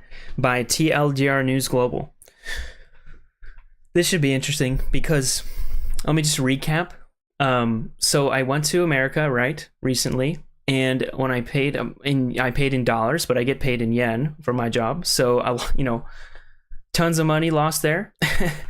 But yeah, so let me just show you, dude. This is crazy. Like I said before, when I studied abroad in 2018, it was 1-to-1 ratio, $1 to 100 yen. But now it's 155 yen to $1. So it increased by 55 yen. So basically, every dollar that I paid in America, I lost 50 cents on every dollar. Imagine that. So just look at this graph, dude. View full chart. Let me show you this. It's crazy. USD to JPY chart in the past 10 years. Look at this. Look at that. Look at this shit. It just went like this. Ooh, boom, boom, boom, boom, boom. So here it is at 100, right? 2016. So I think 2018, it was close to 100. Yeah, like I said, it was 105. And then boom, it's just like, okay, it's getting really low, really low. And then COVID hits, right? COVID hits, or I don't know if I could say that. I don't know if that's a taboo word anymore. And then it just goes boom. Let me just say the virus hits and it goes choo, soo, way up there. And it goes down, and then it goes bam, bam, bam. And now it's the fucking highest it's ever been in 10 years. Look at that, look at the graph. Look at the graph. It's crazy. And then, dude, when I went to New York, right? And when I was in New York, which is a really expensive city, it was 158 yen for $1. Insane. Lost so much money in New York, dude. Anyway, let's check out why. Why am I losing money? Oh, they got 4K. Ho ho ho. I don't think we need 4K though. I'm not even streaming in 4K. I'm streaming in 1080p. What am I thinking, idiot? All right, let's go. Why the Japanese yen is collapsing. This video is brought to you by Imprint. Economists sometimes say there are 4 types of economies in the world: developed, undeveloped, Argentina, and Japan. Argentina's chaotic economy has obviously been in the headlines a fair bit recently, but Japan's economy has been stuck in neutral for basically the past 30 years, with growth, inflation, and interest rates all stagnant but stable, thanks in part to some very unusual monetary policy from Japan's central bank, the Bank of Japan. Oh, so it's the bank's issue? After steadily declining for a couple of years, on Monday, Japan's currency, the yen, slid to a 34-year low of 160 to the dollar, a level not seen since the 1990 financial crisis. Because Japan is one of the most import-dependent countries in the world, importing over 90% of its energy and over 60% of its food, a weak yen means inflation has returned to Japan for the first time in decades. But that's true. Everything in Japan is imported pretty much, especially like the fruit. And this is why I cannot buy fruit, because it's too expensive. A fucking melon cost $100 basically. No joke. I'm not joking. And like strawberries, a pack of like 5 strawberries costs like $10. And grapes are like $20. It's insane. The only fruit that's affordable is bananas and oranges and sometimes apples. So the only fruit I can actually get is like bananas and oranges, pretty much. You know, on a regular basis. Anyway, yeah. Thanks to years of unorthodox monetary policy, the usual remedy, i.e. raising interest rates, isn't so easy in Japan. So in this video, we're going to take a look at Japan's funky economy, why the yen is declining, and what might happen next. Tell me why it's declining. Tell me why I lost money. Before we start, if you haven't already, please consider subscribing and ringing the bell to stay in the loop. Hit that subscribe button, smash that like button, and hit that bell notification. Japan's current economic predicament, you sort of have to go back to the early 90s, when, after decades of rapid economic growth, Japan experienced a massive financial crisis that the Japanese economy has still never quite recovered from. For context, in the post-war years, Japan experienced many decades of rapid economic growth, in a period dubbed the Japanese Miracle. From 1955 to 1990, Japanese growth averaged 6.8% per year, and GDP multiplied 8 times, with growth falling below 3% only once during the 1974 oil shock. Interestingly, Japan's economic success created some tensions with America in much the same way that China's has. American businessmen, including Donald Trump, really young, Japan for stealing American manufacturing jobs. And American economists started anxiously predicting that Japan's economy would overtake America's sometime in the early 2000s. And American foreign policy hawks There's no fucking way that Japan would ever pass America. It's just impossible. There's no way that would ever happen. Started calling on Congress to, quote, contain Japan and preserve America's technological supremacy. Anyway, this anxiety subsided in the 90s when Japan experienced an enormous financial crisis. After a rapid appreciation in Japanese stock and real estate prices during the 80s, in 1990 the bubble burst and continued to burst for a while. In the decade after, so I didn't even know about that, but commercial real estate is the issue here. Commercial real estate just went freaking crazy in the 90s. What the hell happened? 1990 the bubble burst and continued to burst for a while. In the decade after 1990, residential house prices fell by more than 50%, commercial property prices fell by something like 85%, and Japan's main stock index, the Nikkei 225, fell by about 75%. Japan's economy never really recovered, and growth that Nikkei thing? That Nikkei is volatile, man. I know about that. Don't do that. Don't invest in Nikkei. It's too volatile. Japan already has succeeded Japan. Look at the date line. What? Inflation both remained close to zero until very recently. Now, no one knows for sure why Japan was unable to get out of its economic funk for so long, but a popular theory is that Japan experienced what's now known as a balance sheet recession. What's that? Essentially, Japanese households and companies had taken out too much debt when asset prices were rising. So, when asset prices fell, Japanese individuals focused on paying down their debts, i.e. repairing their balance sheets. While this might make sense on an individual level, for example, if the price of your house goes down steeply, it makes sense to focus on paying off your mortgage to reduce your risk of bankruptcy. If everyone in the economy starts doing this at the same time, then the economy stagnates. This also explains why the normal monetary remedies, like cutting interest rates, didn't work. Because if Japanese households and companies are focused on debt minimization instead of profit maximization, then cheaper borrowing rates won't really change anything, because they don't want to borrow more money anyway. So as the crisis continued, Japan flirted with deflation, which is generally pretty terrible news for an economy because it creates a downward spiral of self-fulfilling recessionary expectations by discouraging borrowing. To prevent deflation, once interest rates had gone as low as they could go, literally below zero, the Bank of Japan had to find new ways of pumping more money into the Japanese economy and keeping prices up.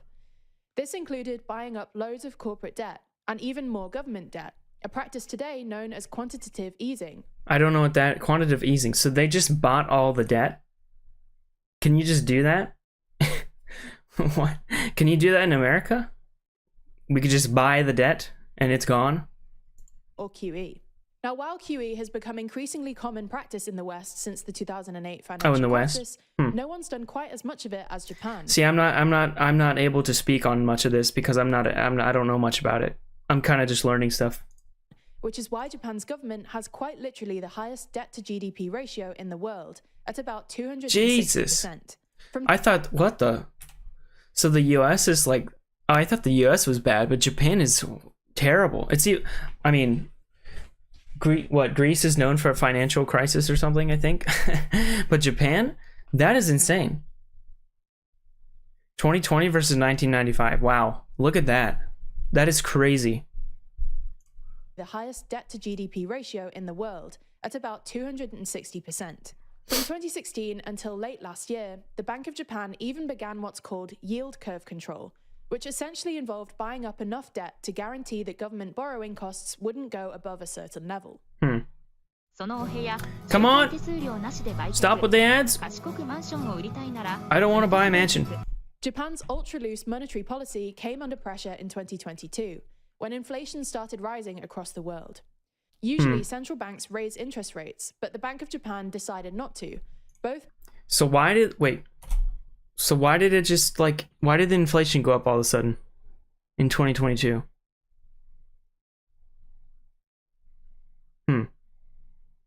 Yeah, why not? Yeah. Usually, central banks raise interest rates, but the Bank of Japan decided not to, both because inflation was relatively low in Japan, but also because, thanks to its enormous debt burden, even a slight raise in interest rates would translate to a massive increase in debt servicing costs. That makes sense. Yeah, that makes sense. Unfortunately, things have become more difficult as other central banks have raised rates, making their currencies relatively more attractive and sparking a decline in the yen. In the last year, the yen has fallen from about 130 to the dollar to a 34-year low that's of crazy, man. 160 to the dollar on Monday. Now, the speed and severity of this decline presents a difficult dilemma for the Bank of Japan, because, thanks to Japan's reliance on imports, it sparked significant inflation in essential items like food and energy. But they still don't want to raise rates for the reasons we've just mentioned earlier. This is why, on Monday evening, instead of raising rates, the Bank of Japan used billions of dollars worth of Japan's foreign exchange reserves to buy up the yen on the international market, artificially inflating its value. Okay, so that was the mistake. So they bought with their... It's hard to understand for me because I'm not really well versed in this. Reserves to buy up the yen on the international. So they used their international reserves to buy up the yen in international markets, and that's what made it get weak. National market, artificially inflating its value. While this seems to have worked in the short term, as of Tuesday morning, the yen is now trading at nearer 155 to the dollar. It's both expensive and fundamentally unsustainable. So basically, their master plan just completely backfired on them. Jesus.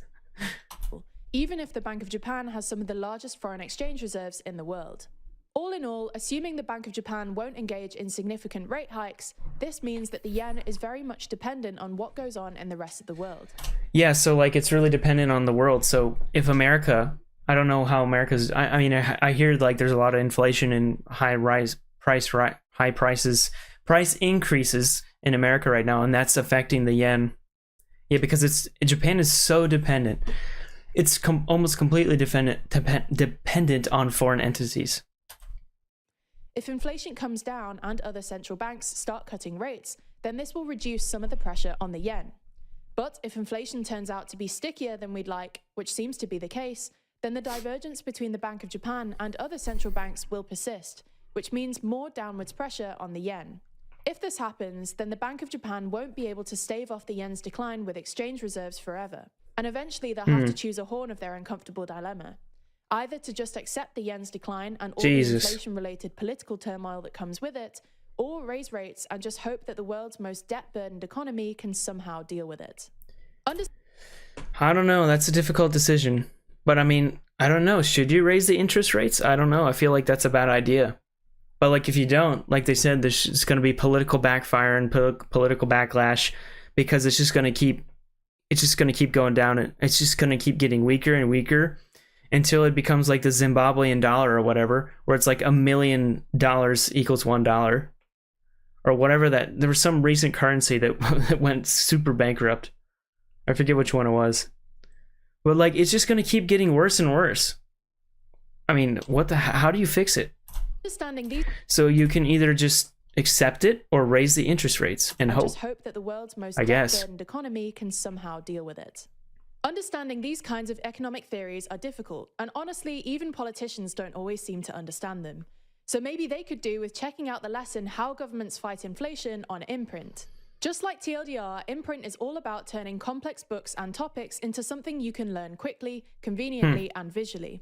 It's super quick, with most lessons taking less than 2 minutes. Oh god, that was insane. I was super wrapped into it. That sponsor. Wow, TLDR, they did a good job of just implementing it Imprint is all about in the video. Complex books and topics into something you can learn quickly, conveniently, and visually. It's super quick, with most lessons taking less than 2 minutes to complete, summarizing knowledge from all kinds of topics using Harvard professors and best-selling authors to teach you key concepts. It's convenient because it's all housed in their easy-to-use mobile app, letting you replace doom scroll, just look at their books, retain. Is this the rest of the video? Yeah, it's the rest of the video.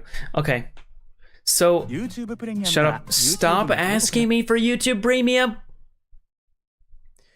Okay, guys, so how do you fix it, though? How do you fix the yen getting weaker? Look, I'm actually going to Google this. But you guys get mad at me when I Google stuff. As yen plunges, Japan ponders how to stop it failing further. What would Japanese intervention boost? To boost a weak yen.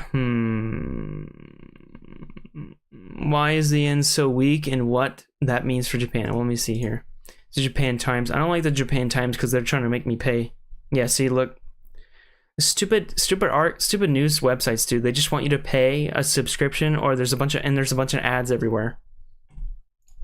It's ridiculous.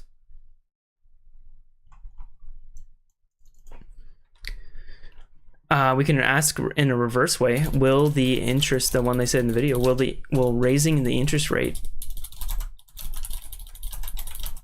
fix the yen?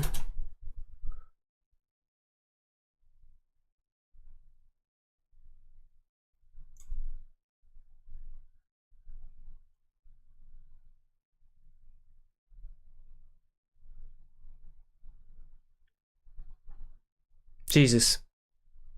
As the yen plummets 3 decades low and pressure grows on Japan to whoops, you can't see that, to intervene or make monetary policies, trades figures there's nothing much Tokyo can do to reverse the currency's slide, while interest rates and momentum are heavily skewed against it.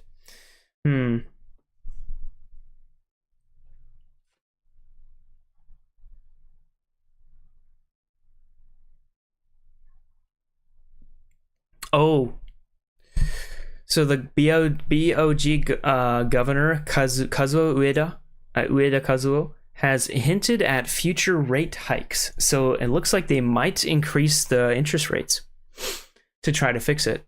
Well, I don't know which is worse though. I don't know which is worse, the higher interest rates or just the weaker it gets. I mean, the weaker yen. I don't know. Anyway, that was why the Japanese yen is collapsing by TLDR News Global. That was a pretty interesting video. Yeah, I don't know, man. Spent a lot of money in New York. Bought that burger for like $20. That was like $100 in US and yen version.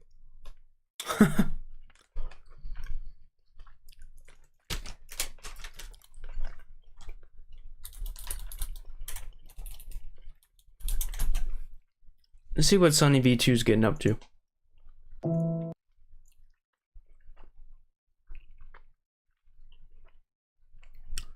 I usually like Sunny V2's videos.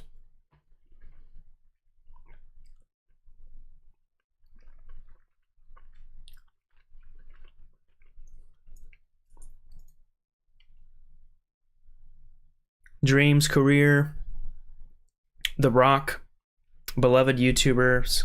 The Rock one looks pretty interesting. The Rock is losing thousands of fans per hour. Why? That looks interesting.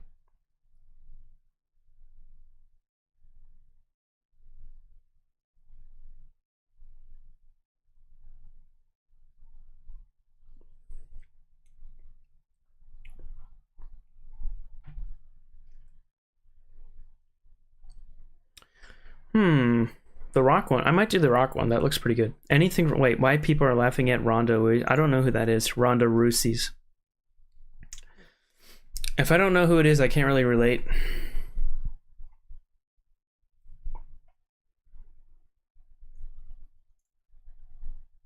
Hold on, let me just check the... Okay, make sure we're all good here. Stream health, excellent. Cool.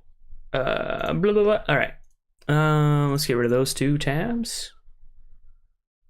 I think I'm gonna watch...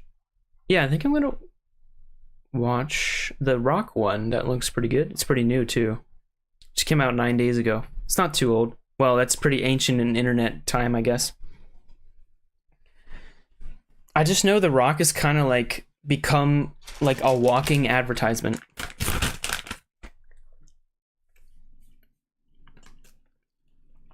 God damn, these are so good.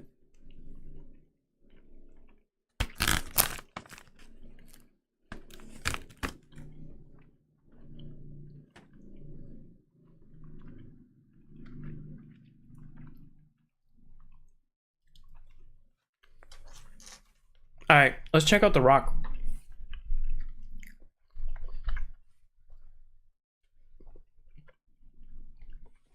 Hold on. Gotta get a drink of water.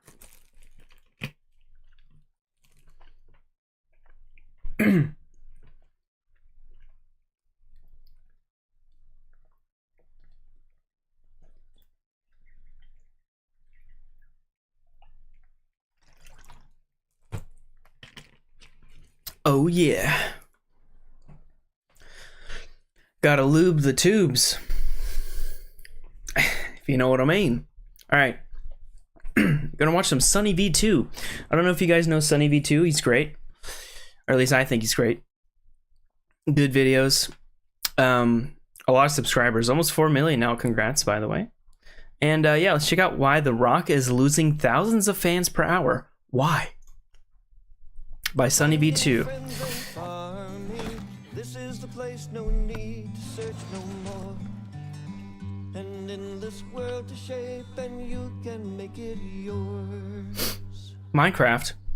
That was the weirdest Minecraft commercial ever. All right. The Rock is such a great movie. The Rock is such a great movie, though. Yeah, it's one of the greatest movies I've ever seen. Wait, we're talking about the same movie, right? Hold on. Let me just make sure we're on the same page.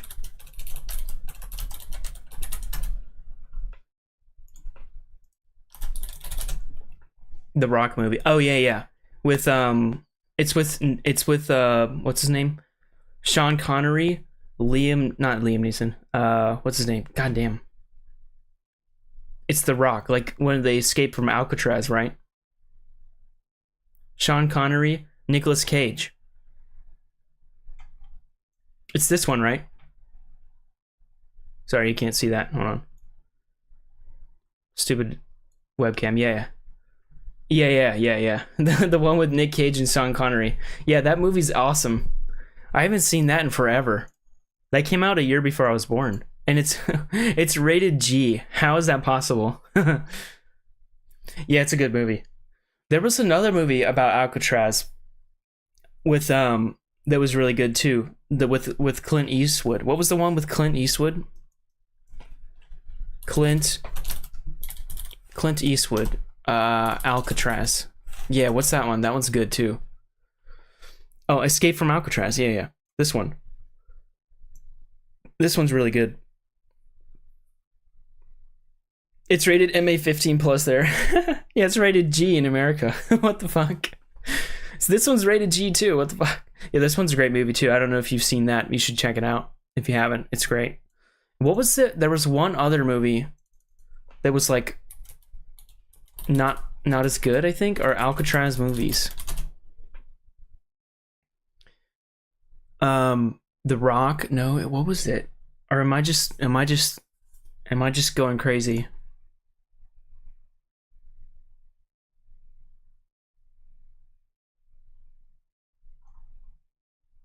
Maybe I'm just going crazy.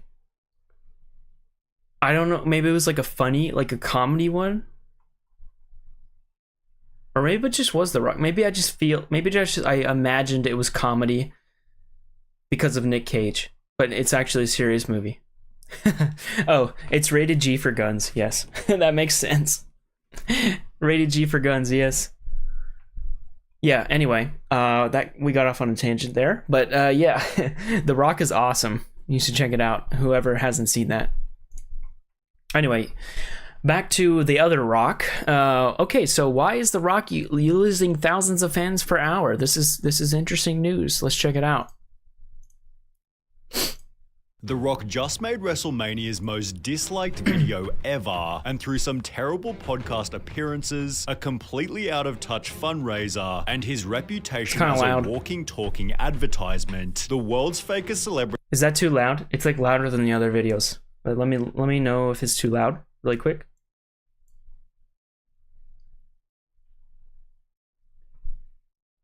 Seems louder than the other ones. Just want to make sure I'm not blasting your eardrums.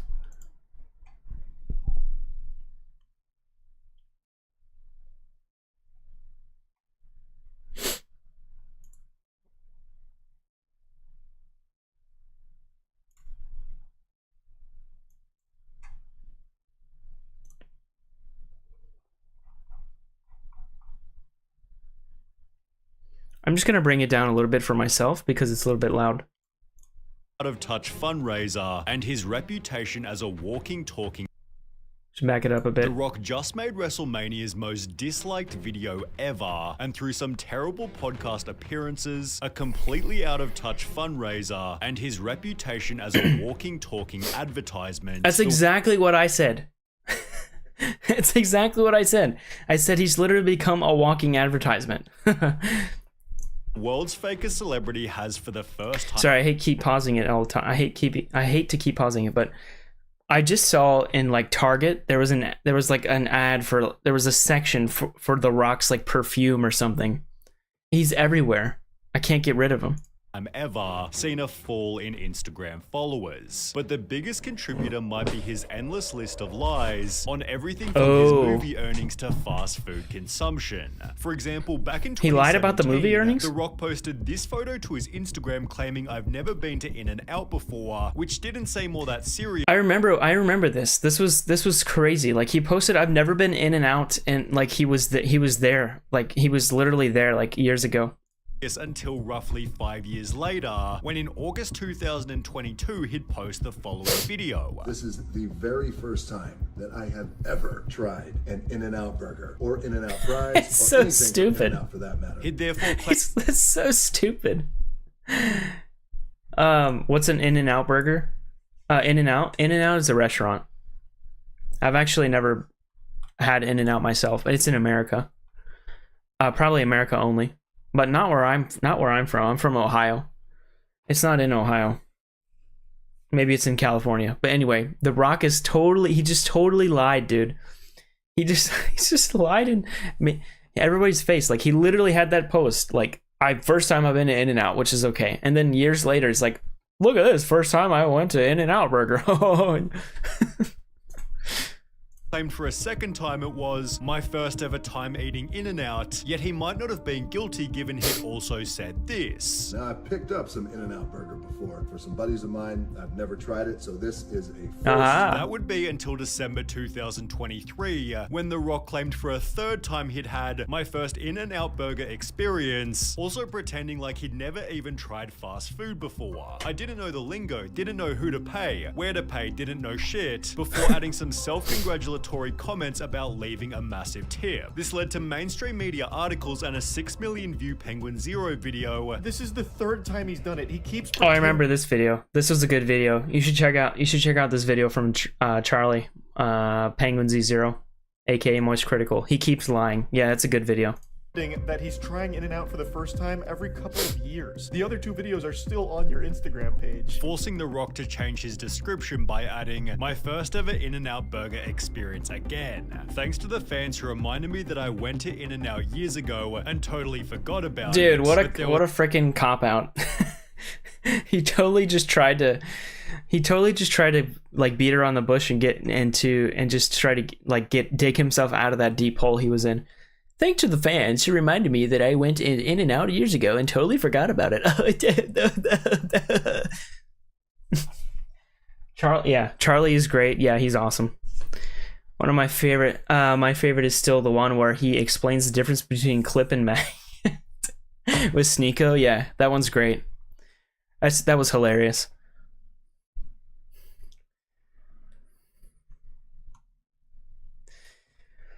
Yeah, I take most of my inspiration from Moist Critical and whatever you want to call him. I'm just going to call him Charlie. I take it from Charlie and PewDiePie pretty much. Felix. That's what I grew up watching. Him and those two. I also kind of watched, I know Markiplier and Jacksepticeye were out as well, but I didn't really watch them that much. Mostly PewDiePie and Moist Critical. But yeah, they're huge inspirations for me, for sure. I love them both. Anyway, back to The Rock. Fans who reminded me that I went to In-N-Out years ago and totally forgot Cop about out. it. But there was another lie that did way more damage. Black Adam was released in December I haven't seen that. 2022, yet after its theater run I still haven't seen this movie. Insider published an article reading, "Box office bust, Black Adam faces theatrical losses." The article explained that the film needed to earn around 600 million worldwide to break even. Yet box office experts believe Black Adam will stall out with less than 400 million globally. Now, whoa, wait. The movie stands to lose 50 million to 100 million in its theatrical run. Although only 3 days later, The Rock was saying the opposite. Waited to confirm with financiers before I shared this excellent Black Adam news. Our film will profit between 52 and 72 million. Fact. Also attached. What? So like it's supposed to, wait, I'm confused. 600 million, there's a lot of numbers going on here. What did the other article say? The film needed to earn around 600 million to break even. Yet the box office experts believe it will stall out with less than 400. Now the movie stands to lose 50. Okay. In its theater. Waited to confirm with financiers before I shared this excellent Black Adam news. Our film will profit between 52 and 72. So he was saying it was going to profit between 52 and 72 million, but they were saying it was going to lose like 100 million, 200 million. Fact. Also attaching a Deadline article which stated, there's some snarking going on out there that Black Adam is poised to lose 50M to 100M, and that is simply just not true. The movie is bound to break even and be in the black. Well, it turns out this article was written with false information that The Rock had personally leaked to the journalist to make his film seem profitable. After 25 years, we finally found out what The Rock is cooking. The books. But the thing that's... There's some real suspicious activity going on here. Hold on, I want to see on Rotten Tomatoes what is the score of Black Adam? Black Adam, what do we got? Is it bad? Oh, it's not terrible. It's got a 38% on from the reviewers. But I always say don't even pay attention to the reviewers on Rotten Tomatoes because they're actually people being paid. to write reviews. I would pay attention to the audience score, which is just the audience people not being paid, and they just write reviews. That's a very high audience score, 88% with over 5,000 verified ratings. So it's actually a pretty good movie, I guess. Huh, I wonder why it did so bad. Anyway, what else we got? Oh, we got the food. His schedule, or what is it called? His daily intake of food or something. What's really cooking his reputation is perhaps the cooking itself, as The Rock's longest running and most off-putting lies are on the topic of diet and exercise. For example, The Rock claimed to be eating a suspicious amount of food. Anywhere between 6 to, well, I would say possible, almost 8,000 calories a day. Which was quickly shut Jesus down Christ. by Greg Doucette. There is no way The Rock burns. What the fuck? 6 to 8,000 calories? I only eat like max 1,800 a day. I don't eat that much. That's insane. 6,000 to 8,000 calories? I can't even imagine. That's like 6 of me. Off enough calories to average 6,000 to 8,000 calories a day and look like this. If he actually ate those kind of calories, 6,000 to 8,000 a day, he would be 100 pounds overweight. Who went through seriously. The Rock's entire daily diet before adding this. He described about 3,000 calories, maybe, but where do we get the 6 to 8 total thousand calories? The Rock also uploaded a raw, uncut leg There's no way. workout, which he called intense and unlike anything I've ever done, which Greg went on to criticize. But look at the grimaces on his face. Notice how hard he seems to be pushing. This is 2 plates on each side. A man of The Rock's stature, size, and strength, I would believe that this would be a cakewalk. Many bikini competitors could lift this much weight. And I'm not trying to strength shame him here, but I believe that you're lying when you say that this kicked your ass. There is no way that this was difficult for you. Highlighting The Rock's most... That looks like a fake struggle to me.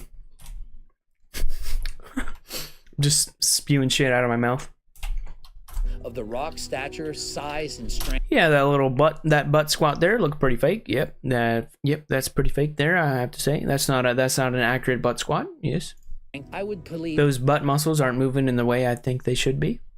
That this would be a cakewalk. Many bikini competitors could lift this much weight. And I'm not trying to strength shame him here, but I believe that you're lying when you say that this kicked your ass. There is no way that this was difficult for you. Highlighting The Rock's most notable lie of all. There's not a fucking chance in hell he's clean. No. Not a chance in hell. As big as The Rock is, at 50. On the topic of steroids, Johnson has said he hasn't touched them since... He's totally juicing, dude. There's no way he's not. Look at that body at 50.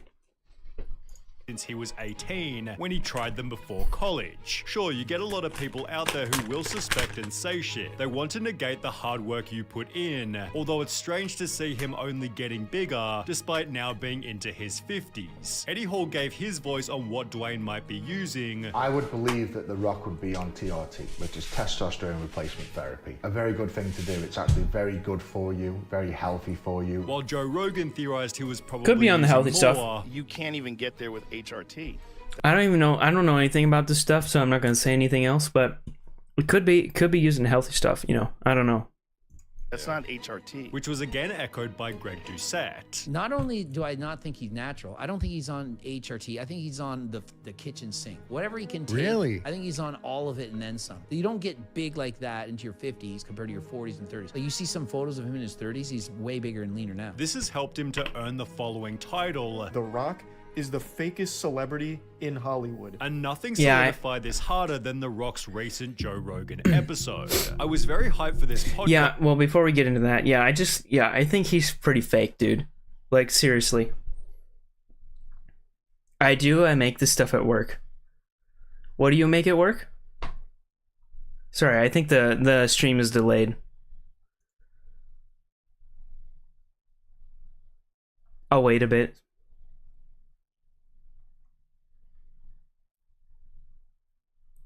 Oh, the testosterone and HRT things? Oh, you make it at work? Oh, interesting. So is it like healthy stuff? I don't know anything, so you have to educate me. Is it like healthy stuff or what?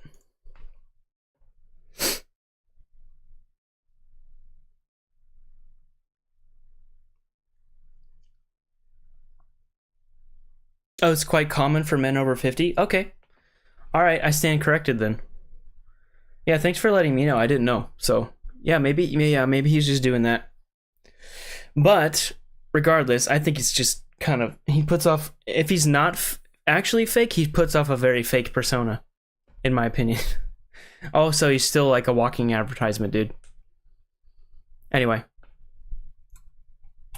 This harder than The Rock's recent Joe Rogan episode. I was very hyped for this podcast, but it was honestly quite boring. Rock unironically has some serious politician traits with how he takes the middle road and nods his way through anything potentially controversial Joe would say. As mentioned, yeah, he doesn't want to hurt himself. You could tell The Rock just did not want to give his opinion on anything, and he's walking on eggshells. You know, he's definitely worried about saying anything controversial or getting canceled. Additionally, but if you go onto Joe Rogan, you have to be prepared to like talk about controversial things, right?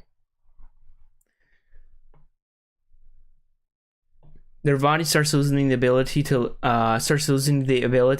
make testosterone, and the loss can lead to health complications, especially important for very active men. Okay, so that makes a lot more sense now. Thank you. So yeah, he's probably doing that. But yeah, back to Joe Rogan though. Yeah, you have to be able to talk about controversial things without, a filter on his show.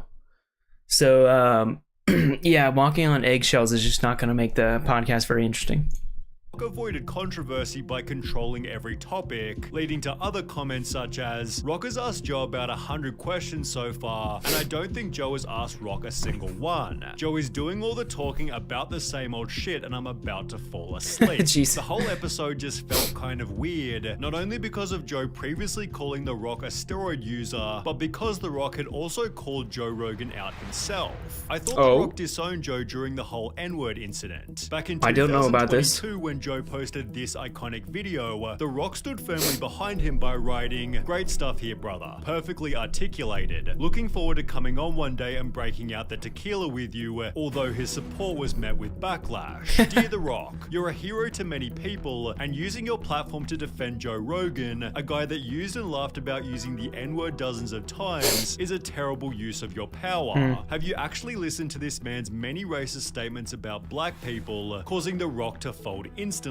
Dear Don Winslow, thank you so much for this. Man. I hear you as well as everyone here 100%. I was not aware of his N-word use prior to my comments, but now I've become educated to his complete narrative. Learning moment for me. Man, he just like folded immediately. Like there was no fight to that. Wow. Showing he'd caved from the smallest bit of criticism. The Rock was the most sanitized, neutered, safe person I've ever heard audio of. Not one real opinion. He was like the breathing version of ChatGPT in 10 years. The Rock might be physically strong, but clearly has no public backbone, and nothing showed this more comically than his recent Maui controversy. Oh no, what's this? What's this now? The Rock and Oprah what's this about Maui? launched the People's Fund of Maui, Oh, contributing I don't know about this. What is this? Oh well, he'll explain it to me.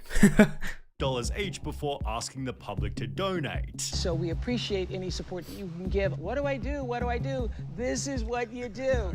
The People's Fund of Maui. The comments have since been turned off completely, yet they once echoed the sentiment, math ain't mathing with this one. You guys literally have so much money. You can donate it and make it back within a year. Now, the Rock like didn't what? need to respond. Like if he's like the most, apparently the most paid celebrity, and Oprah is fucking rich as hell, why can't they just donate the money themselves, right? Why do they have to set a charity, right? They could, like he said, they could easily make that money back. Like, what the fuck? His $5 million donation was already extremely generous, yet once again he couldn't handle the backlash and uploaded a video claiming he'd done the wrong thing. When we first launched the fund, there was some backlash, and I want to address and acknowledge that backlash right now. And here's what I have to say about that. I get it, and I completely understand. And I could have been better. And next time I will be better. The Rock doesn't even feel like a real person anymore. He's basically just a walking business, with the whole walking billboard mentality becoming increasingly obvious to everyone. He only has one mode, and that's sales mode. For Exactly. example, Yeah. he simply had Exactly. to celebrate his sold-out wrestling match with a massive swig of tequila. And what about the drink of choice for his first time trying In-N-Out? Well, again, 2 straight shots of his own brand of alcohol. Not exactly believable. But what about this wholesome video where he pulls up to a tour bus? Oh, You those videos are so fake, dude. These video, I've seen these. These are so fake. There's no way. I mean, this is so, you could tell it's easy. Easy fake. Easy fake. It's actually an ad. Of course. Our second distillery, and we are the largest employer of everybody in Jesus Maria. I love Jesus Maria. Oh, we just got it. Oh, yeah. Let me just tell you. Let me. Oh, hey guys. Let me pull up. Oh, hey guys. Do you know about my alcohol that I just made? You want to buy it? It's literally. He's a walking ad. Thank you, brother. Did you try the tequila? By scrolling to any part of his Instagram, you can see that around 75% of his posts are sponsored, and the nickname Jesus. Dwayne the Ad Johnson is therefore perfectly fitted. This combined with I love that. Dwayne the Ad, not Dwayne the Rock Johnson, Dwayne the Ad Johnson. Dude, that's amazing. I love that. Whoever thought of that, that's amazing.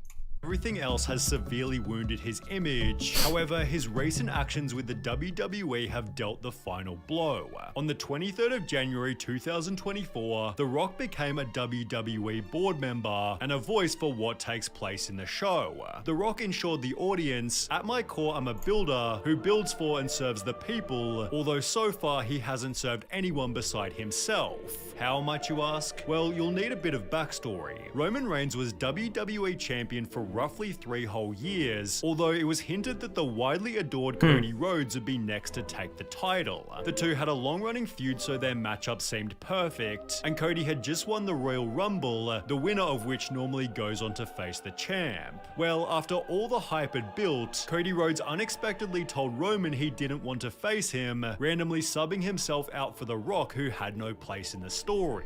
Suspiciously, this was only 10 days after Dwayne became a board member, with many believing The Rock had simply written himself into their feud. The highlight That's therefore really gained over sus. 700,000 dislikes. Oh my god. That is a huge dislike ratio. Holy shit. What the fuck? What? Wait, let me bring out the handy dandy calculator. What is that? 727? 727 plus 121. 848. Alright.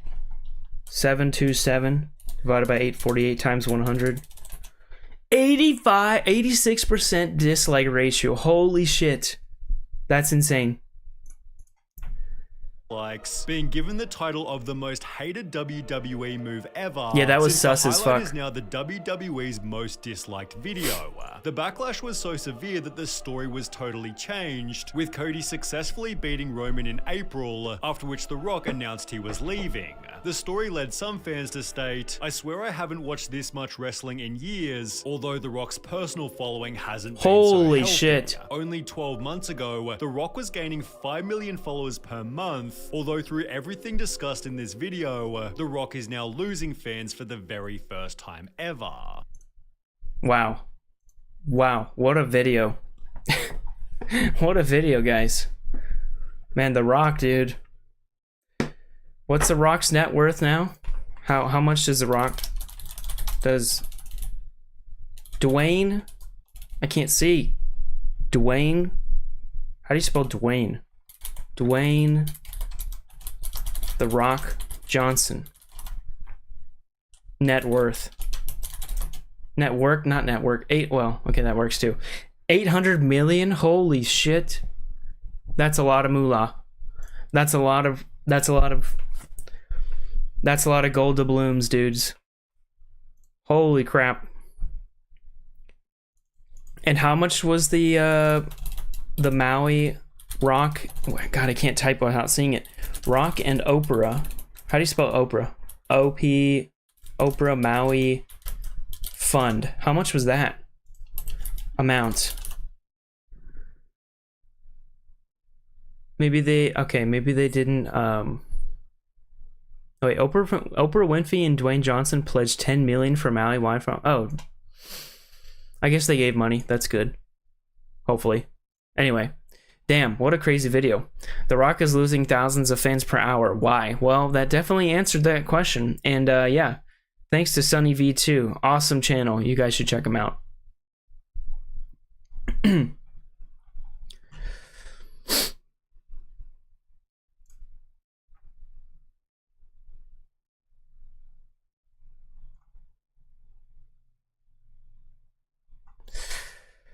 Oh, you know what I want to watch that I haven't seen in a long time? I bet you guys probably know what this is. ASMR Clinic. The Indian barbers. Those guys are hilarious. I wonder if they have any new videos.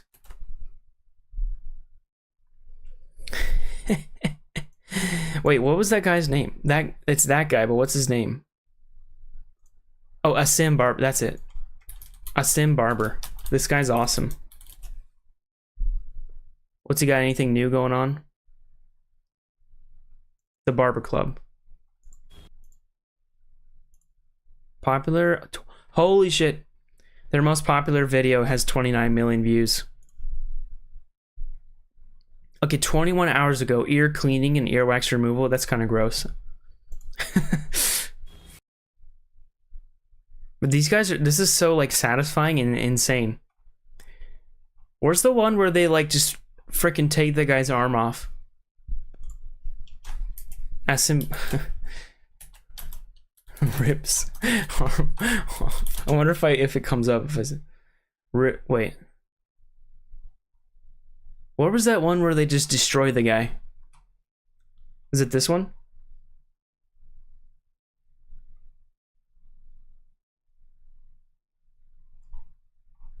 God, I want to find that one so bad. It's two of them. ASMR Clinic. I love that video. I want to find it so bad. I don't remember what it's called.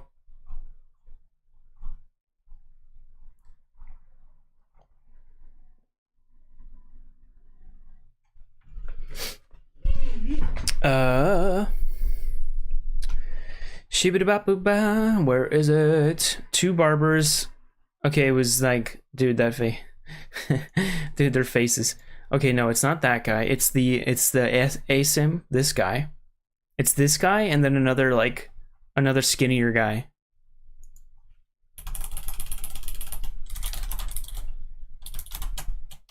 Wait, ASMR Clinic. Two barbers. Oh my god, is this it? Oh, dude, this is it. The double barber body cracking. Epic head and body massage by Asim and Tapas. That's it, Tapas. Dude, this is it. Wait. This is it, right? Oh my god, yes. Oh my god, guys. This is awesome.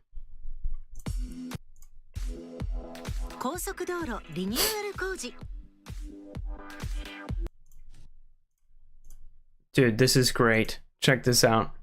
Do you guys know this? The Barber Club, these Indian barbers that just do like unauthorized chiropractics. This is literally just take the guy's head off. Check this out. Ooh. Oh, Jesus Christ. Oh my god.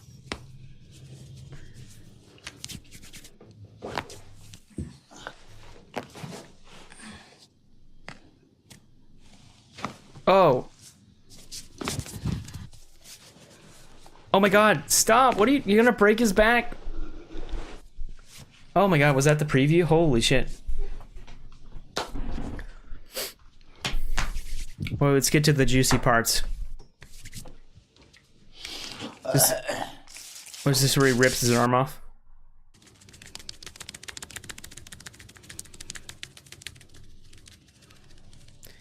I mean, oh, Jesus Christ. Jesus. I love his face.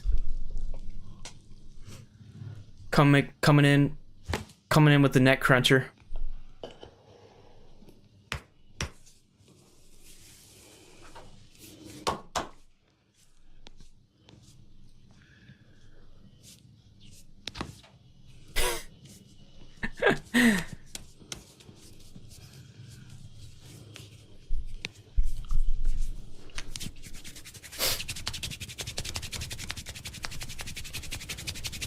Where's the good? We got to get to the good part. Oh, here we go. So we can see where the good parts are. Yeah. Okay, check this out. Oh, we'll check this one out. Let's go to this part. All right, they're gonna double whammy. They're gonna do a double whammy on his arms. Here we go. Huge. Oh, that was a massive crack. Jeez. It's gonna like wring him out like a wet dish rag.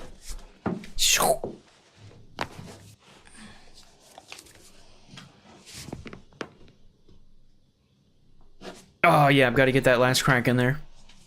Of course. Oh jeez.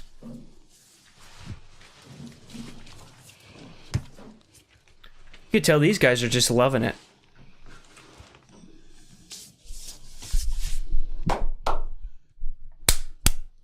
Yeah, that works. That totally relieves the stress. Just hit him hard. Oh, he's gonna slap him.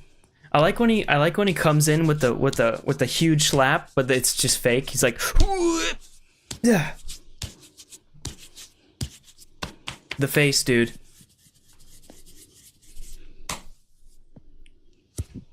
What was that? A nipple grab? Oh, here we go. What do we got? Oh wait, I want to see this move. Oh yeah, here we go. Check this out. They're just gonna break his back. This is totally not safe. These guys are not licensed chiropractors. I don't think your neck's supposed to break that way. I mean, crack that way. Jesus Christ.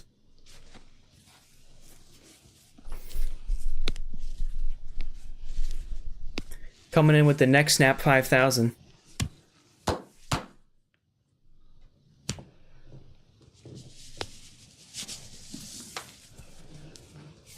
Come on, show me the back break. Come on, where is it? Oh, here we go. Here it is.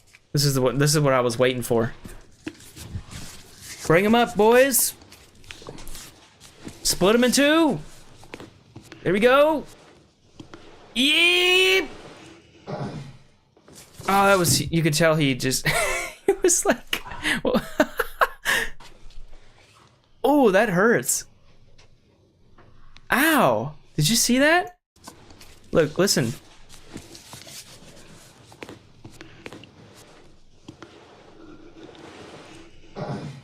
He's like,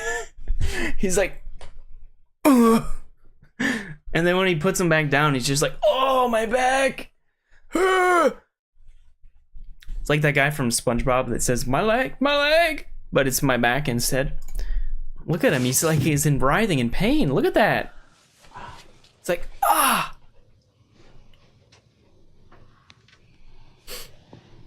And he's like, yeah, bro. Yeah, we just broke his back. Make sure to subscribe and smash the like button. Holy shit. He's dead. He's dead. Like, he's dead, guys. He's dead. Wait, where's that one where he's like, ASMR? He's like, the guy's like actually in pain.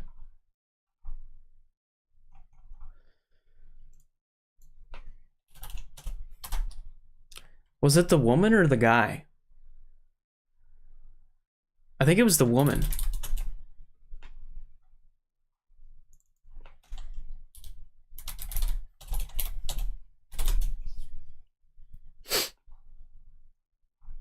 Was it this lady? Maybe it was this lady. I don't remember. It was a while ago. They just took her and like split her in half. She was like, ah!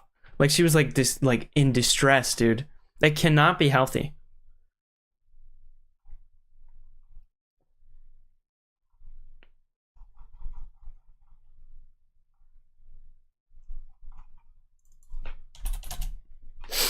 Stop showing me this ad.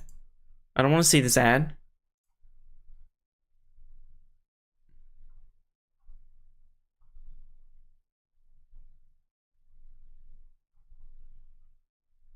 This guy's eyes, dude. Lots of cracking head and body massage, big eye. What the hell is this title? Lots of cracking head and body massage by Big Eyes Barber. Oh my god. Okay, we'll check this one out. Stop showing me YouTube Premium. I don't want to see that. I don't want that.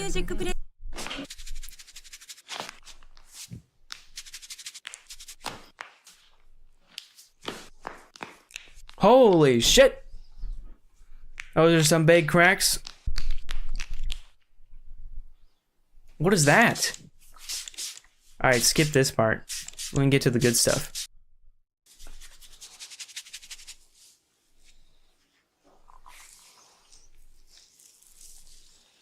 Coming in with the hair grabber 2400. Coming in hot. Oh, that was a huge snap. Smack that neck.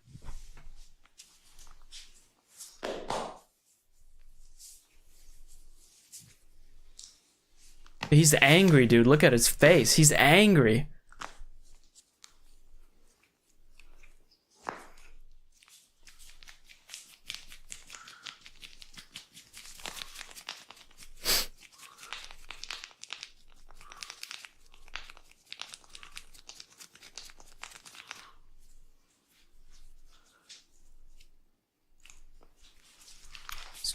Oh, what's this? Oh, is this a hand crack? What is this? Oh my god, he's gonna squeeze his head till it explodes. Oh my god, he's so angry.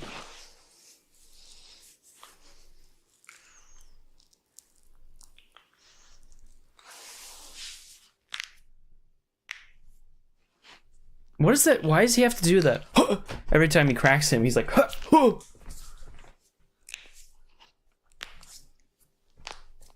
oh my god. His face, he's like, oh.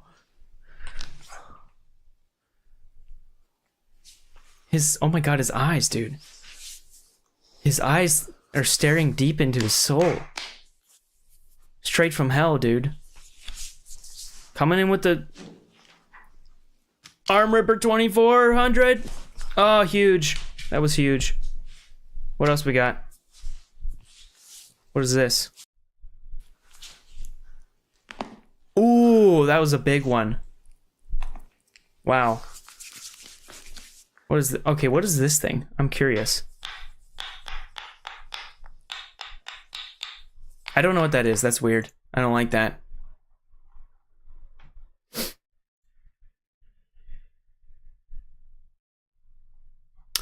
Oh, now that I'm not signed in, so the YouTube algorithm is just like, oh, this guy likes a bunch of massages and chiropractic, so let's just feed him a bunch of those types of videos. Can Japan be fixed? That's rise and fall. Interesting. Interessante.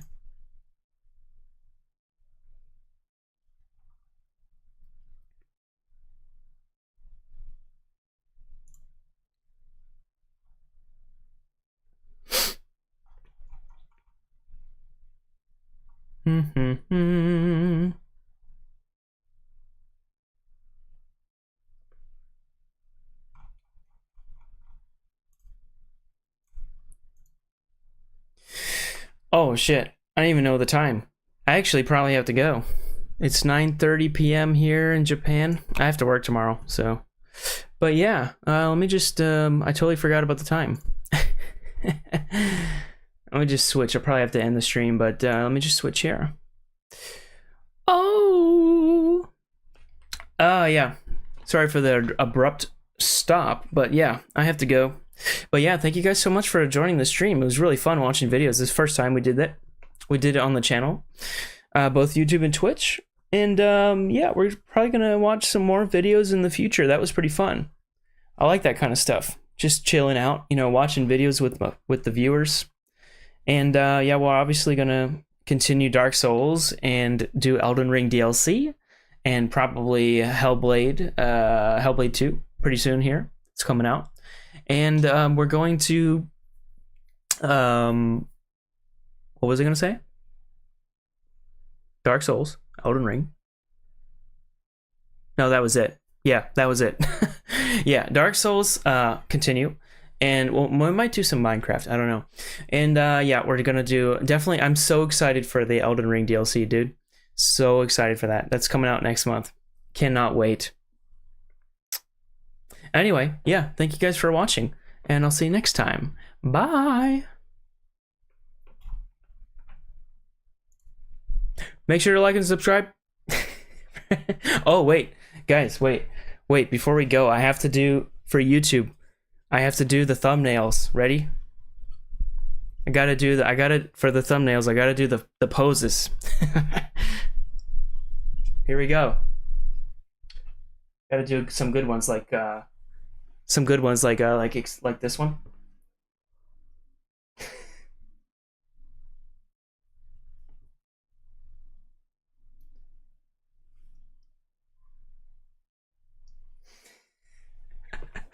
It's so embarrassing. What else is good? I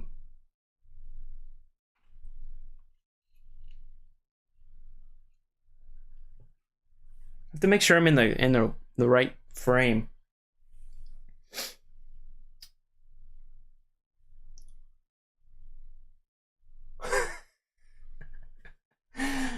What else? Oh, I already did this one. I'm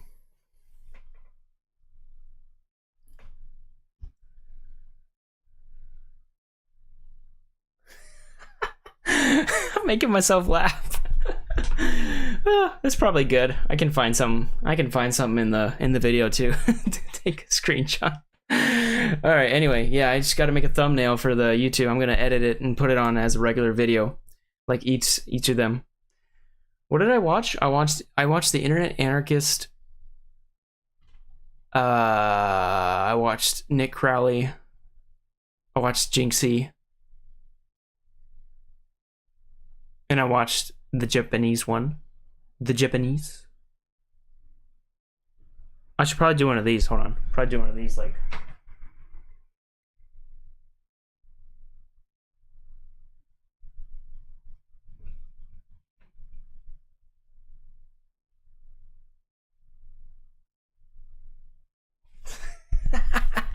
Okay, that's enough. That's enough of that. Oh, that's hilarious. Anyway, all right, yeah. Have a good night.